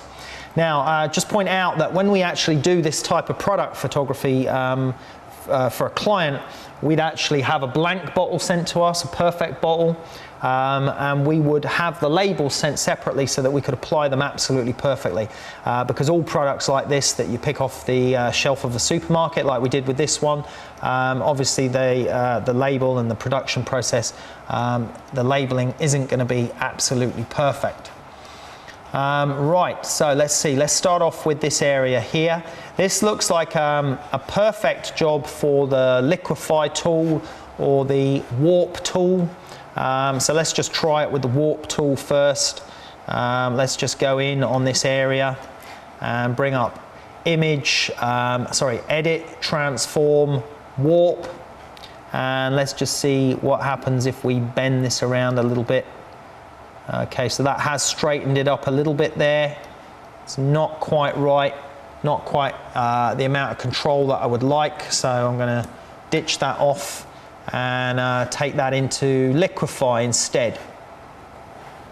So filter liquefy, and we can see here how that can be bent upwards, push that upwards. So that's exactly what I'm going to do now. Just going to lift that up to straighten that whole thing. Now I've got to be a little bit careful here because there's writing on this and we don't want it to look like the writing has been distorted. So I'm just going to pay a little bit of attention to how much work I do on that. And that's not looking too bad. The writing still looks okay, and the dark stripe has now been corrected. So that's good. We've got this line down the top of the bottle cap here, over the seal, over the cork. That looks like that can be improved. And we're going to do that, try that with the healing brush tool. I'm just going to try a segment from here to here first. That seemed to work quite nicely. Now what I did there with the healing brush tool, rather than brush it with a stroke of the mouse, I held the shift key down. So I clicked at one point, then I held the shift key down and I clicked at the next point, and then it does a line automatically for you. Just had to go over a little bit there to get that to work better. So that can be quite useful if you've got long straight lines to repair, is to click, hold shift down, then re-click in a new position, and it will do the line for you rather than you having to try and do it yourself with the mouse or the tablet. So I'm just going to go over those little bits again just to smooth that out. It's a little bit patchy actually, not perfect to be honest. Let's just have a look what else we can do. There's a little few darker patches there than I like, so I'm going to go over that and fix that up in a second, but I'm just going to finish off the rest of this. I'm going to switch over to the clone tool. I'm going to clone that piece on top of there and just work my way up, cloning up there over that part. Then I'm going to move my clone sample over to this side just to get rid of that little bit there. Oh, we got an edge come back there. And then I'm going to use clone sourcing from the left side and then moving downwards on top of, oh, the opacity needs to go up there. Moving downwards over the top of that and then over on this side just to get rid of the worst of that. And then line that up there and move down. A little bit more care on that edge.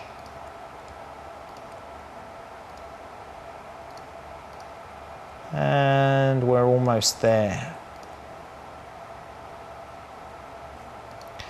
Okay, so that's sorted out most of that label line down on that side.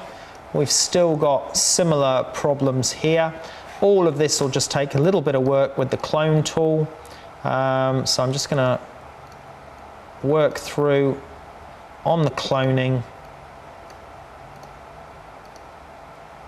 taking care of these little bits and pieces, just getting my cloning alignment to match.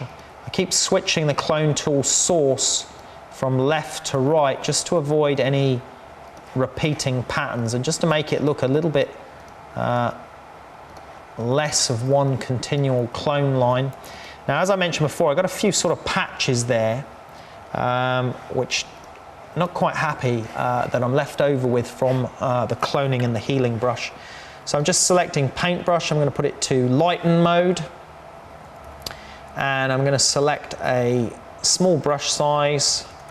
I'll bring that right down, and I'm just going to sample a colour nearby that is slightly lighter, and just use it to paint in a little bit over the top of those patches, just to reduce that down a little bit.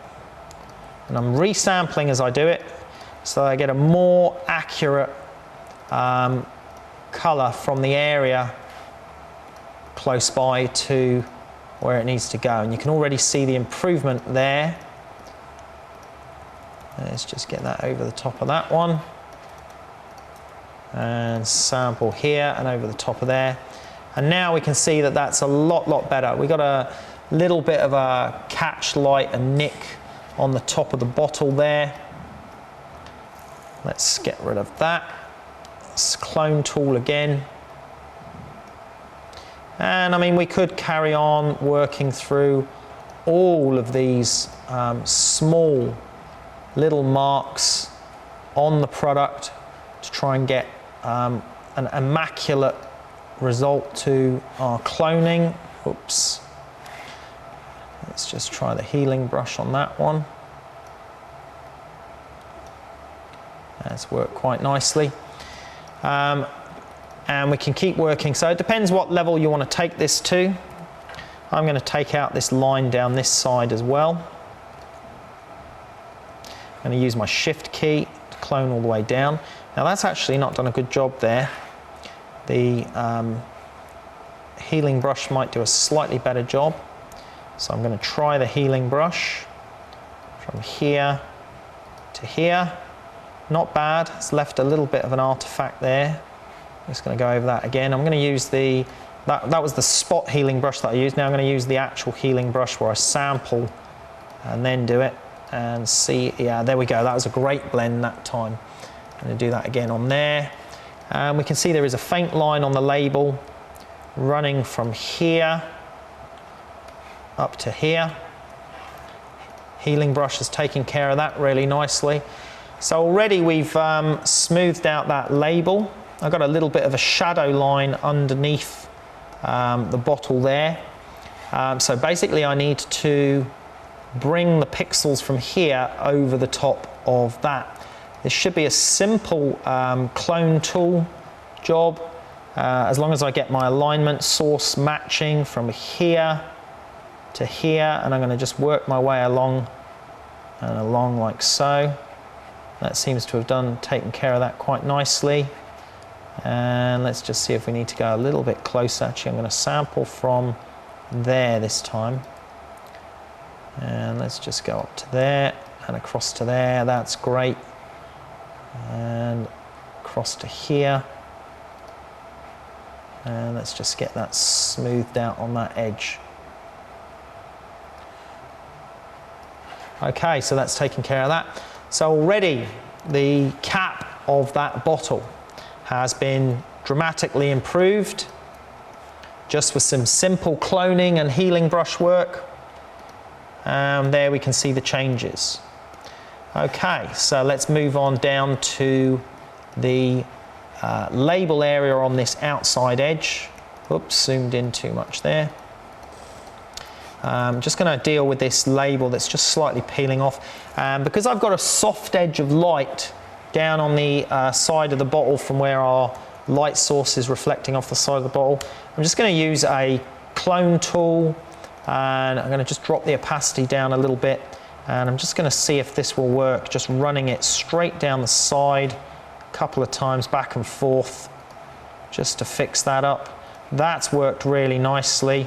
Now it looks just like the edge of the bottle in the rest of the shot. Tiny little glue mark under the label there. So I'm going to sample from here down on top of that to clean that edge up there and bring that into alignment. Okay, so let's have just a general overview of the image. Looking all right. There's the retouching we've done so far, cleaning up that top cap of the bottle and the top edge of the label. What I want to do now is just look at getting rid of this edge shadow line on the label there, and then improving this label, lifting that a little bit, getting the contrast a little bit better, and probably sharpening it up as well. Okay, so back to the clone tool, and I'm just going to sample from up there down onto here. Just going to work in a little bit closer actually, just so I can see what I'm doing a little bit better. And we can see that that's cloning nice and aligned there, and I can just work my way along the edge of this label, making sure that I get rid of this dark sort of shadow edge, or the worst of it anyway, just so that it's less noticeable. And carry it on there. I'm going to just zoom out and check it. Now it's still a little bit strong, so I think we can work that out a little bit more. Let's just keep going along here. Always good to do these things gradually, a little bit at a time. And then you can just check back, make sure you've done it okay. Now I could use the shift key to take me along in a straight line, but unfortunately this isn't quite a straight line, it's a little bit curved as the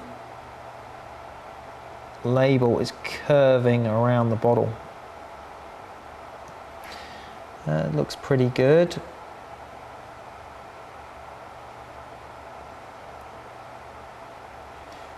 Along here. Good, and let's just check back on there. Okay, let's zoom out on that and flick on the layer below, or the top layer on and off. Yes, we can see a big difference there.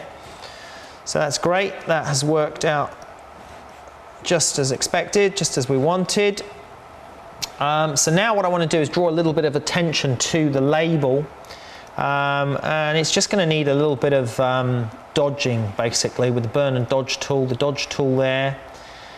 I'm going to set that to dodge in highlight mode. I'm going to put protect tones on this time, so that the coloration on the gold parts stays constant and doesn't discolor. And I'm just going to click that a couple of faint times, and we can see how that's lifted the label already. I'm just going to go a larger blast on that. There we go. Then I'm going to shrink it back in a little bit and just see how that's looking. That's not too bad. Now that's lifted that label and is drawing your eye into that name in the middle of the label. It's a little bit dark just on the top of the label, just around here in that patch, but I'm going to lighten that up separately in a second. And this part here needs a little bit of a lift as well. So back to my highlight dodge tool. Just going to give that a couple of blips.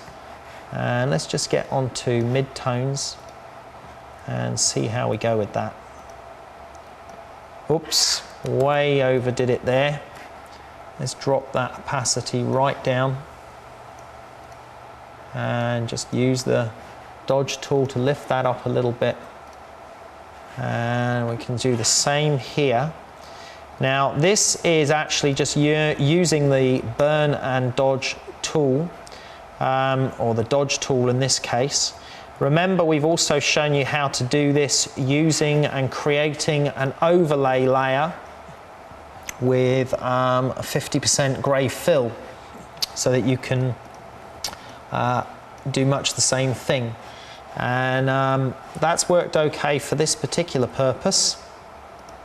There we can see the difference. But I'm going to actually introduce that layer, new layer, overlay mode, fill 50%, and go to paintbrush mode, white paint, got flow rate of 7%, just going to drop that down to 5. And I'm just going to see what effect I get. Just lightening that a little bit more gently with this particular tool instead, or this particular layer. And that's a little bit better, I think. Just smooth that out a little bit. Just want to get it a little bit more even before I decide if I want to shape it back again. That's a bit too much on that one.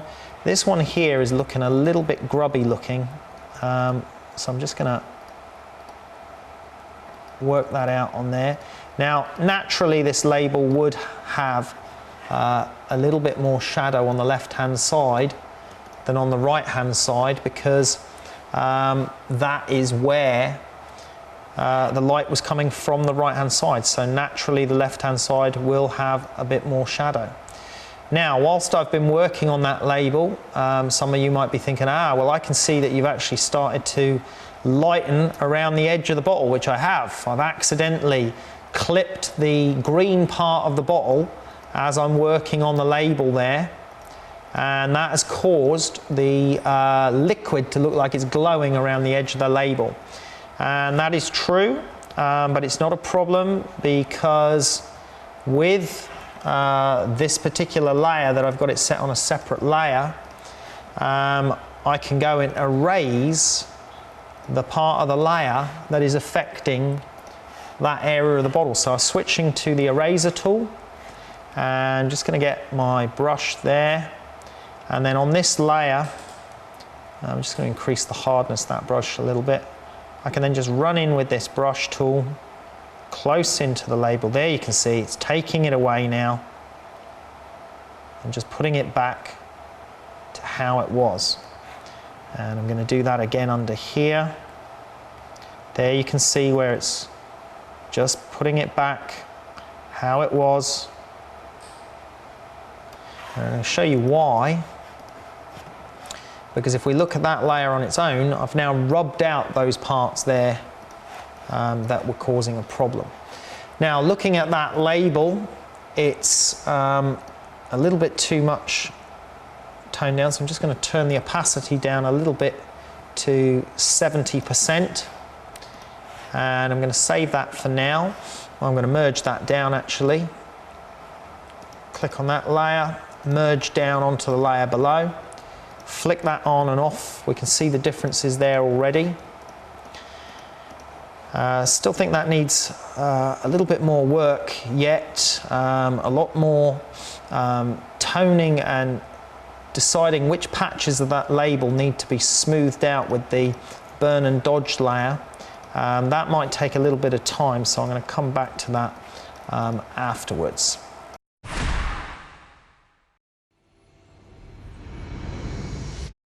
Okay, so before I continue on the label, there's a couple of things I just want to improve. One of them is the sharpness on the label. It's a little bit fuzzy, it's not quite as sharp, so maybe the focus wasn't quite on our pack shot. So I'm just going to go into filter, sharpen, and I'm going to just choose the unsharp mask selection. And I've got that 100% at a 1 pixel radius, and if I flick that on and off, you can just see how that nicely just crispens up that label a little bit. So I'm going to do that first of all on the label alone, and let's just go back in the history there, forwards, you can just see that crispen up. But I'm also going to do it again, but this time I'm going to use the sharpen, unsharp mask as a contrast adjustment. You can see there at 100% at another pixel, that's sharpened that up again, made that a little bit crisper. As a matter of fact, that's worked quite nicely. It might have done it a little bit too much. I'm just going to OK that and just have a look at how that looks. Yeah, that's not bad actually, so that's worked quite nicely. That was it before, so you can see how that's crisped that up quite nicely. The thing is, I don't actually want all this sharpening to actually affect my bottle, so I'm going to have to sort that out in a second. But before I do that, I just want to get the filter unsharp mask again. And rather than use it just for pure sharpening, I'm going to change these settings to 20% at, say, 45 pixels. And you'll notice that at that setting, if you look at the label, if I flick this on and off, you'll see how that actually just increased the contrast a little bit in the label. which is quite nice, which is a good effect that I want, just to punch that label up a little bit. So I'm going to run with that on there. If you find that adjustment, doing the contrast like that, is too strong, you can go to Edit, Fade, Unsharp Mask, and then you can fade it back by whatever you desire. So I faded it back to 0 and then back up to 100%. You can see how that contrast lifts out. So I'm going to just drop that back down a little bit to 70%. Okay, now, problem is that that has affected everything else on my bottle, as well as the label. It's affected all the other areas of the bottle. So I'm going to use my history brush tool, select history brush, and then I'm going to select the state of my image, which was at open there, which was previous to me applying those sharpening techniques. And then if I paint with my history brush, you'll see, look, if I paint over there, you'll see it go back, look, to how it was. See, it's gone all fuzzy and out of focus again. So I don't want to do that on there, but I'll just go back in the history there. And then you see that's sorted that out. But I do want to paint back the bottle and the rest of the image, because I didn't want that sharpening and contrast adjustment to happen to all of the rest of the image. That wasn't really my intention. Don't even want it to happen on this top label, to be honest. And the reason being that I want to draw your attention more to the main label of the product shot. So I'm just going to history brush back out all the rest of the bottle so that that is not affected by what I just did, and the reflection as well, and sort that out to that level. Okay, so our label is nicely sharpened up now. There's a couple of other things I want to do though now to improve the label, and also this reflection is actually irritating me. I find it too strong and it's interfering with the image too much. So let's sort out that reflection then while we're here. Let's just do a quick review on the image. Let's have a look at what we've done so far. Flick it off, flick it on. So you can see how that label's been enhanced, our background's been sorted out. We've sharpened up the label, the top's been fixed. So it's all coming together quite nicely. But this reflection is bothering me. I want to reduce that reflection. So I'm going to make a new empty layer, clicking on the new layer tab. So there I've got a new empty layer with nothing in it. And I'm going to use it to airbrush some white paint in normal mode over the top of my reflection to reduce it down. I've got it set at 15%. And if I just sweep that across, you can see how that's knocking back my reflection considerably. I want to look at the whole image as I do that. I do want to retain some of that reflection, but I just want to reduce its intensity so that the bottle stands out a little bit more and it's not so strong on that reflection and that dark reflection at the base. Now you can see that I've partially painted over my main bottle, but that doesn't worry me in the slightest because this is on a separate layer. And again, I can just go into the erase tool and I can now make my erase tool larger and I can just rub that out. And I'm only really worried about where it is on the bottle because the rest of the image and the background is meant to be white anyway. So there's no real problem there. All I got to do is be careful that I just erase through to the right portion of my image. And that looks pretty good there. Pretty good along there as well. Just get that little bit there.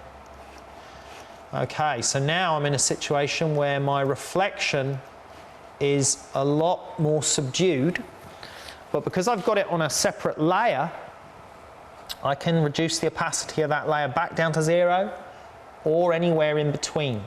And it allows me to control how much of that reflection is visible. And you can see there it was very strong, distracting away from the bottle.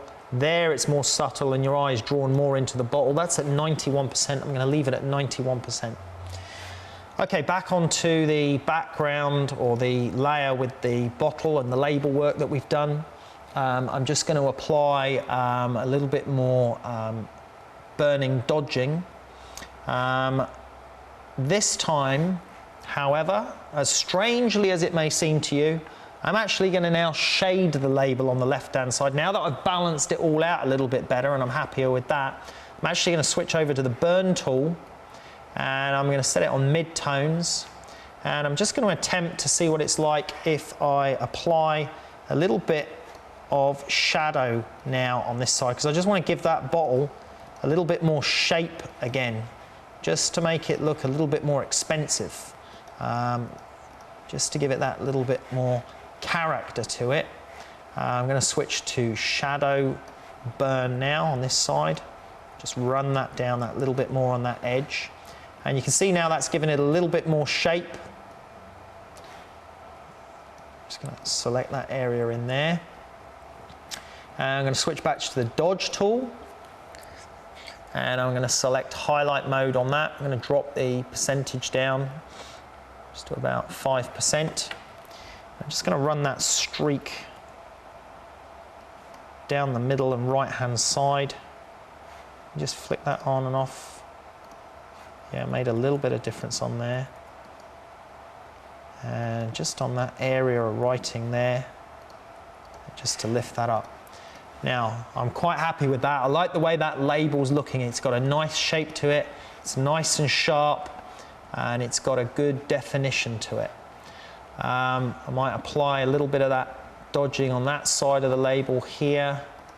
Just lift that up a little bit. Just in here as well. And it's all looking pretty good. Okay, what we want to do now is sort out these reflections that we can see in the glass, smooth all that out and give us a really nice finish to our bottle, and then it'll be just about complete.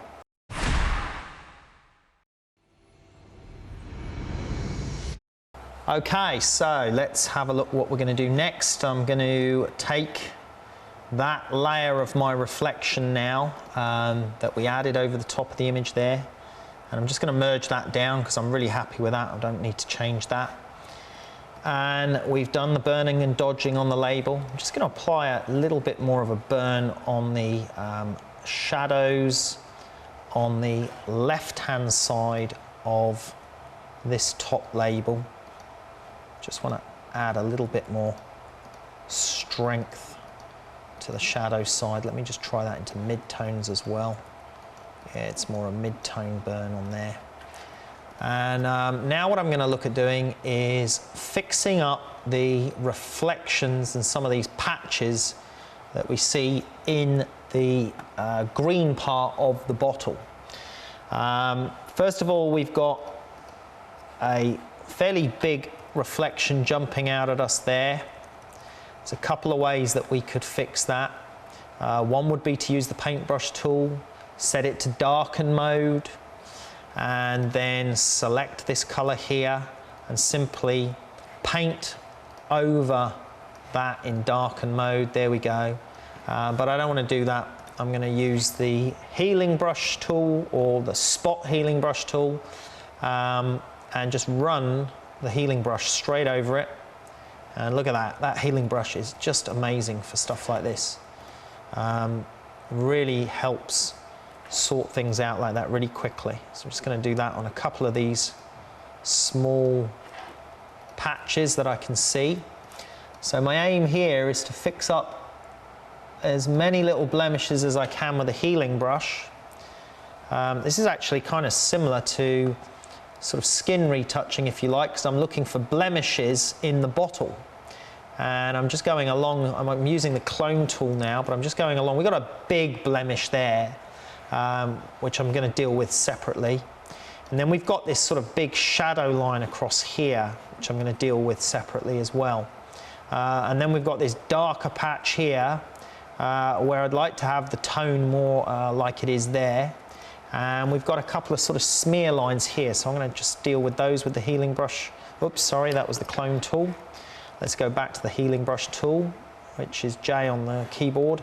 And look at that, fantastic. Just takes rid of that, really takes care of that really well.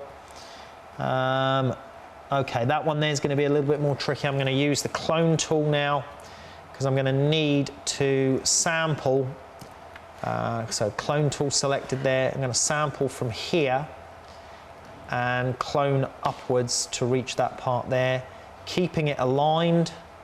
So I follow that gradient. I'm just going to reselect there to keep aligned with that gradient, just to let me get rid of that smear along the edge there. Oops, that one out, slightly out on that one.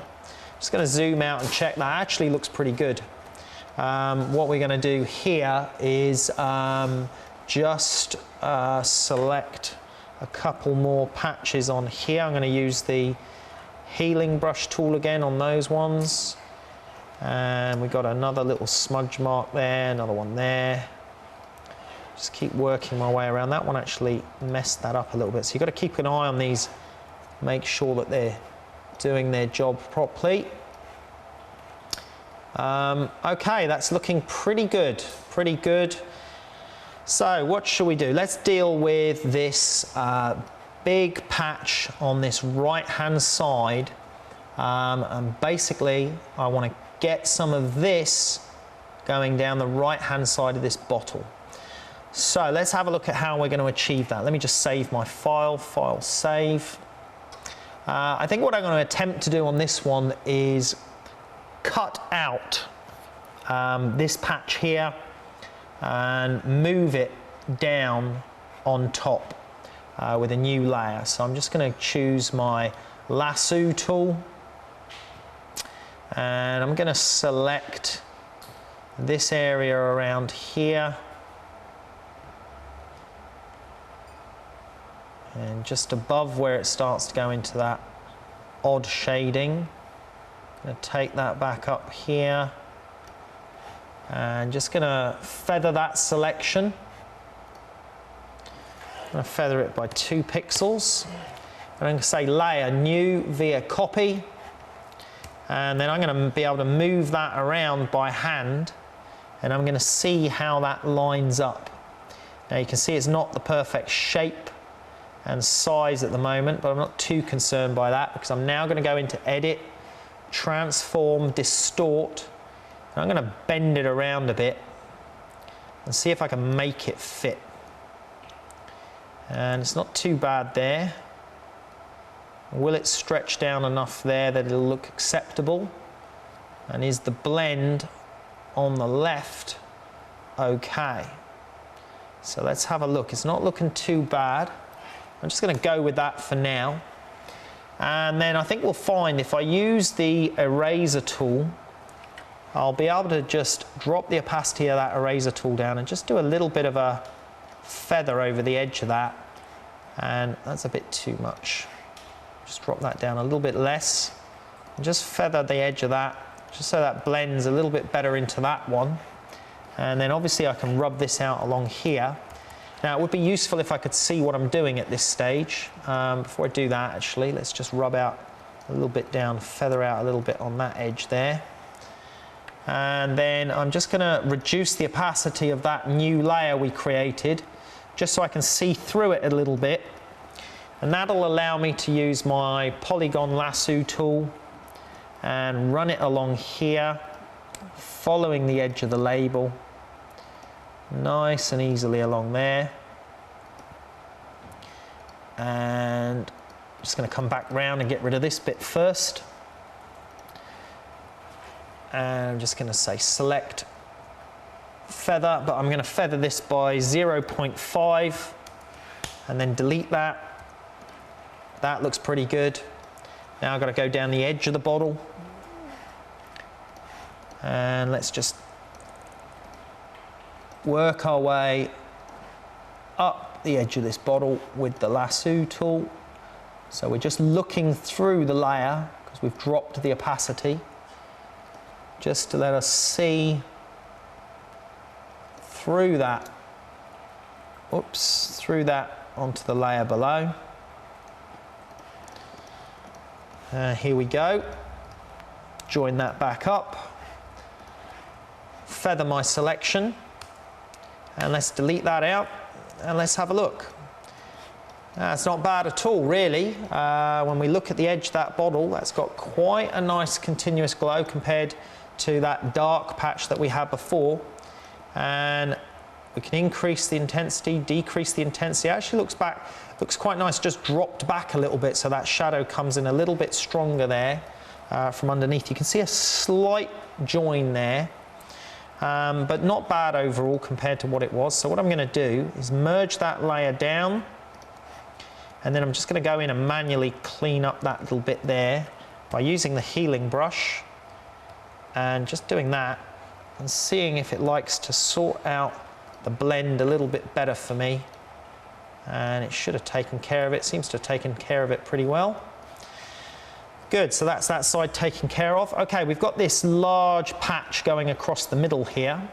And I say patch, actually, that's quite useful because what I'm going to do is I'm going to select this and then I'm going to use the patch tool. Now the patch tool is within the healing brush set. There it is there, patch tool. Put my mouse inside my selection and then move my mouse to an area that looks similar in tone to how I actually want it to end up. And there it looks good, let go of it. It should do a pretty good blend for me, and it has. So if we look back in the history, it was like that. Now it's smoothed it out. A couple of little bits here that aren't quite right. I'm going to just use a healing brush, clone stamp tool, just to select from there and clone that line up a little bit. But still a couple of little bits of patchiness there. Just going to drop that opacity down. Don't forget when working with the clone tool to think about dropping the opacity down when you're using it. Okay, we've got this line here now, which is a little bit disturbing. And I'm just going to, well, I'm going to get rid of this bit first before I tackle the rest of it. So let's just select that area. I'm going to go back to the patch tool and do the same thing as before. Now notice that's, maybe that'll work, maybe it won't. That's certainly too dark up there. It's certainly better down here. I'm just moving it across until I can see that it looks like it's going to be a better blend. So I'm going to go there. Seems to have taken care of it very well. Really nice, that's great. Okay, so we've got a little bit of a problem just here. I'm not too concerned about it out there, just that little bit there. I'm going to try the healing brush tool, spot healing brush tool. I keep calling it the healing brush tool, but I mean the spot healing brush tool. And I'm just going to give this a couple of blips and see if that smooths that out for me or not. I'm going to try a larger brush size. Oops, that's caught that edge, so that's no good. That's helped it there. No, it hasn't there. Let's shrink that back down. Okay, I think I'm going to change tactics just to finish that off by using the clone tool. And I'm just going to go in here, clone from that area there, just above, just to lighten up those few pixels there. Basically, we've already smoothed out that bowl. We've got quite a strong line here running up and a fairly strong line there that I'd like to smooth out. So I'm going to just take the spot healing brush tool again. I'm just going to work it straight up there. See what that does. That's certainly diffused it, but I actually don't think that's quite right. So let's just do that again with a slightly larger brush size. And you can see how it's picked up the edge of the label then on that attempt. Okay, that's certainly better. That's better there. That is not better. Let's just run that down here. It's all about just getting the gradient looking right. We can see how that area there needs to be fixed. But now that I've got this area above to work with, I'm going to use the clone stamp tool and I'm going to clone that downwards till I meet the edge of my label. And that gives us a much nicer blend than we had before. And we've got a pretty good blend there. Still a few patches that are going to need to be adjusted. Looking at that line, I don't mind that line so much. That line there is a little bit of a distraction. So I'm just going to try the healing brush tool, spot healing brush tool up to here. And that has done a beautiful job. That's fantastic. That is the power of that healing brush tool. Absolutely amazing. Right, let's go in and have a look at this little patch here. That one's also bothering me a little bit. So I'm just going to do a quick selection of that area. And I'm going to use that patch tool again. I'm going to grab in there, move the patch tool around, see if I can find somewhere it likes to do a blend. And let's have a look how it handled that. Very good. A little bit of a mark on that edge. So I'm going to undo that and just try that. Oops, let's go back where it was. Select the patch tool. Just going to try that blend this time from underneath. Trying to find out, it's not quite right. Let me just go that way a little bit. See if it prefers it there. Yeah, that's pretty good. We've got a little bit of an outer edge there, but that should be able to be fixed quite nicely with the spot healing brush tool again, which is going to take care of that just about right for me. And it has. I'm just going to take care of that little dark line there. So most of that bottle is looking quite nice and smooth inside. Now we can see a few little patches. Now this is where I would deal with those with our burn and dodge layer. So layer, new layer, overlay, 50% grey fill, and paintbrush set to black or white. Normal mode, drop that down to 3 or 4% for this. Just want to be really subtle on these. And zooming in and out is very useful on this because sometimes it's hard to gauge where you're trying to burn and dodge. Now I just want to lighten up a couple of little patches there. I'm just going to give a few little clicks, changing my brush size as I do it, just to bring that a little bit lighter in a few places so that I can even that out. Now this is the same technique that we would apply to skin tones, just to smooth out the shading on the skin. Just added a couple of little blips there, another blip there, and I'm just going to zoom out and in, have a look at it, turn the layer on and off, see if I've made a difference. Yes, I have, maybe a bit too much. If I have, just turn it down a little bit. And then let's look at that top neck of that bottle. I actually quite like that glow in the bottle there. There's a little blip there, needs attending to. And I think overall that is looking pretty good. So I'm just now going to merge that layer down onto the layer below. And I'm going to finish this off now simply by running a dodge tool in highlight mode over some of that liquid in the bottle, just to lift that out and give it a little bit more sparkle. And if I run this down over those there, look at that lovely glow lifting up in the bottle as I do that. It's fantastic. And we can see how that's just pinged that glow up in the bottle. I can do that down here on these lower edges as well, where you can see that glow of light on there, on the edges of the bottle there. Just going to switch that to mid-tones just to lift up that little bit on that part there.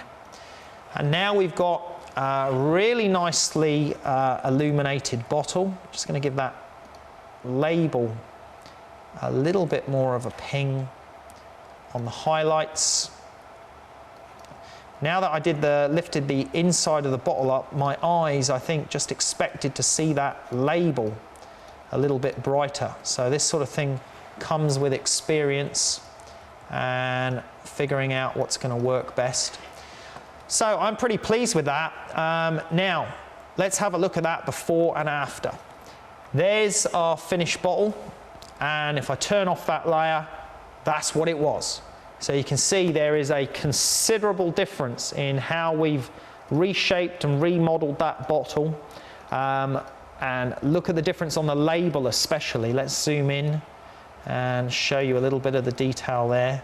If we look at that label, there's the difference. We can see the sharpening, the enhancement on that, the glow in the bottle.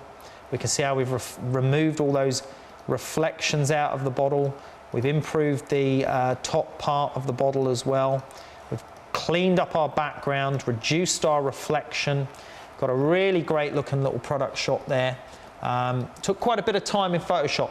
Now, if I was doing that as a project in photography, I would have spent a lot more time on the photography in the first place to get that bottle looking really good. But this is just a good example of the power of Photoshop and what you can do with it. And even if we had done a really great product shot on that, we would have still given it an element of retouching to bring it up to the next level. But that shows how we can take a fairly simple basic pack shot and turn it into a really nicely lit product shot.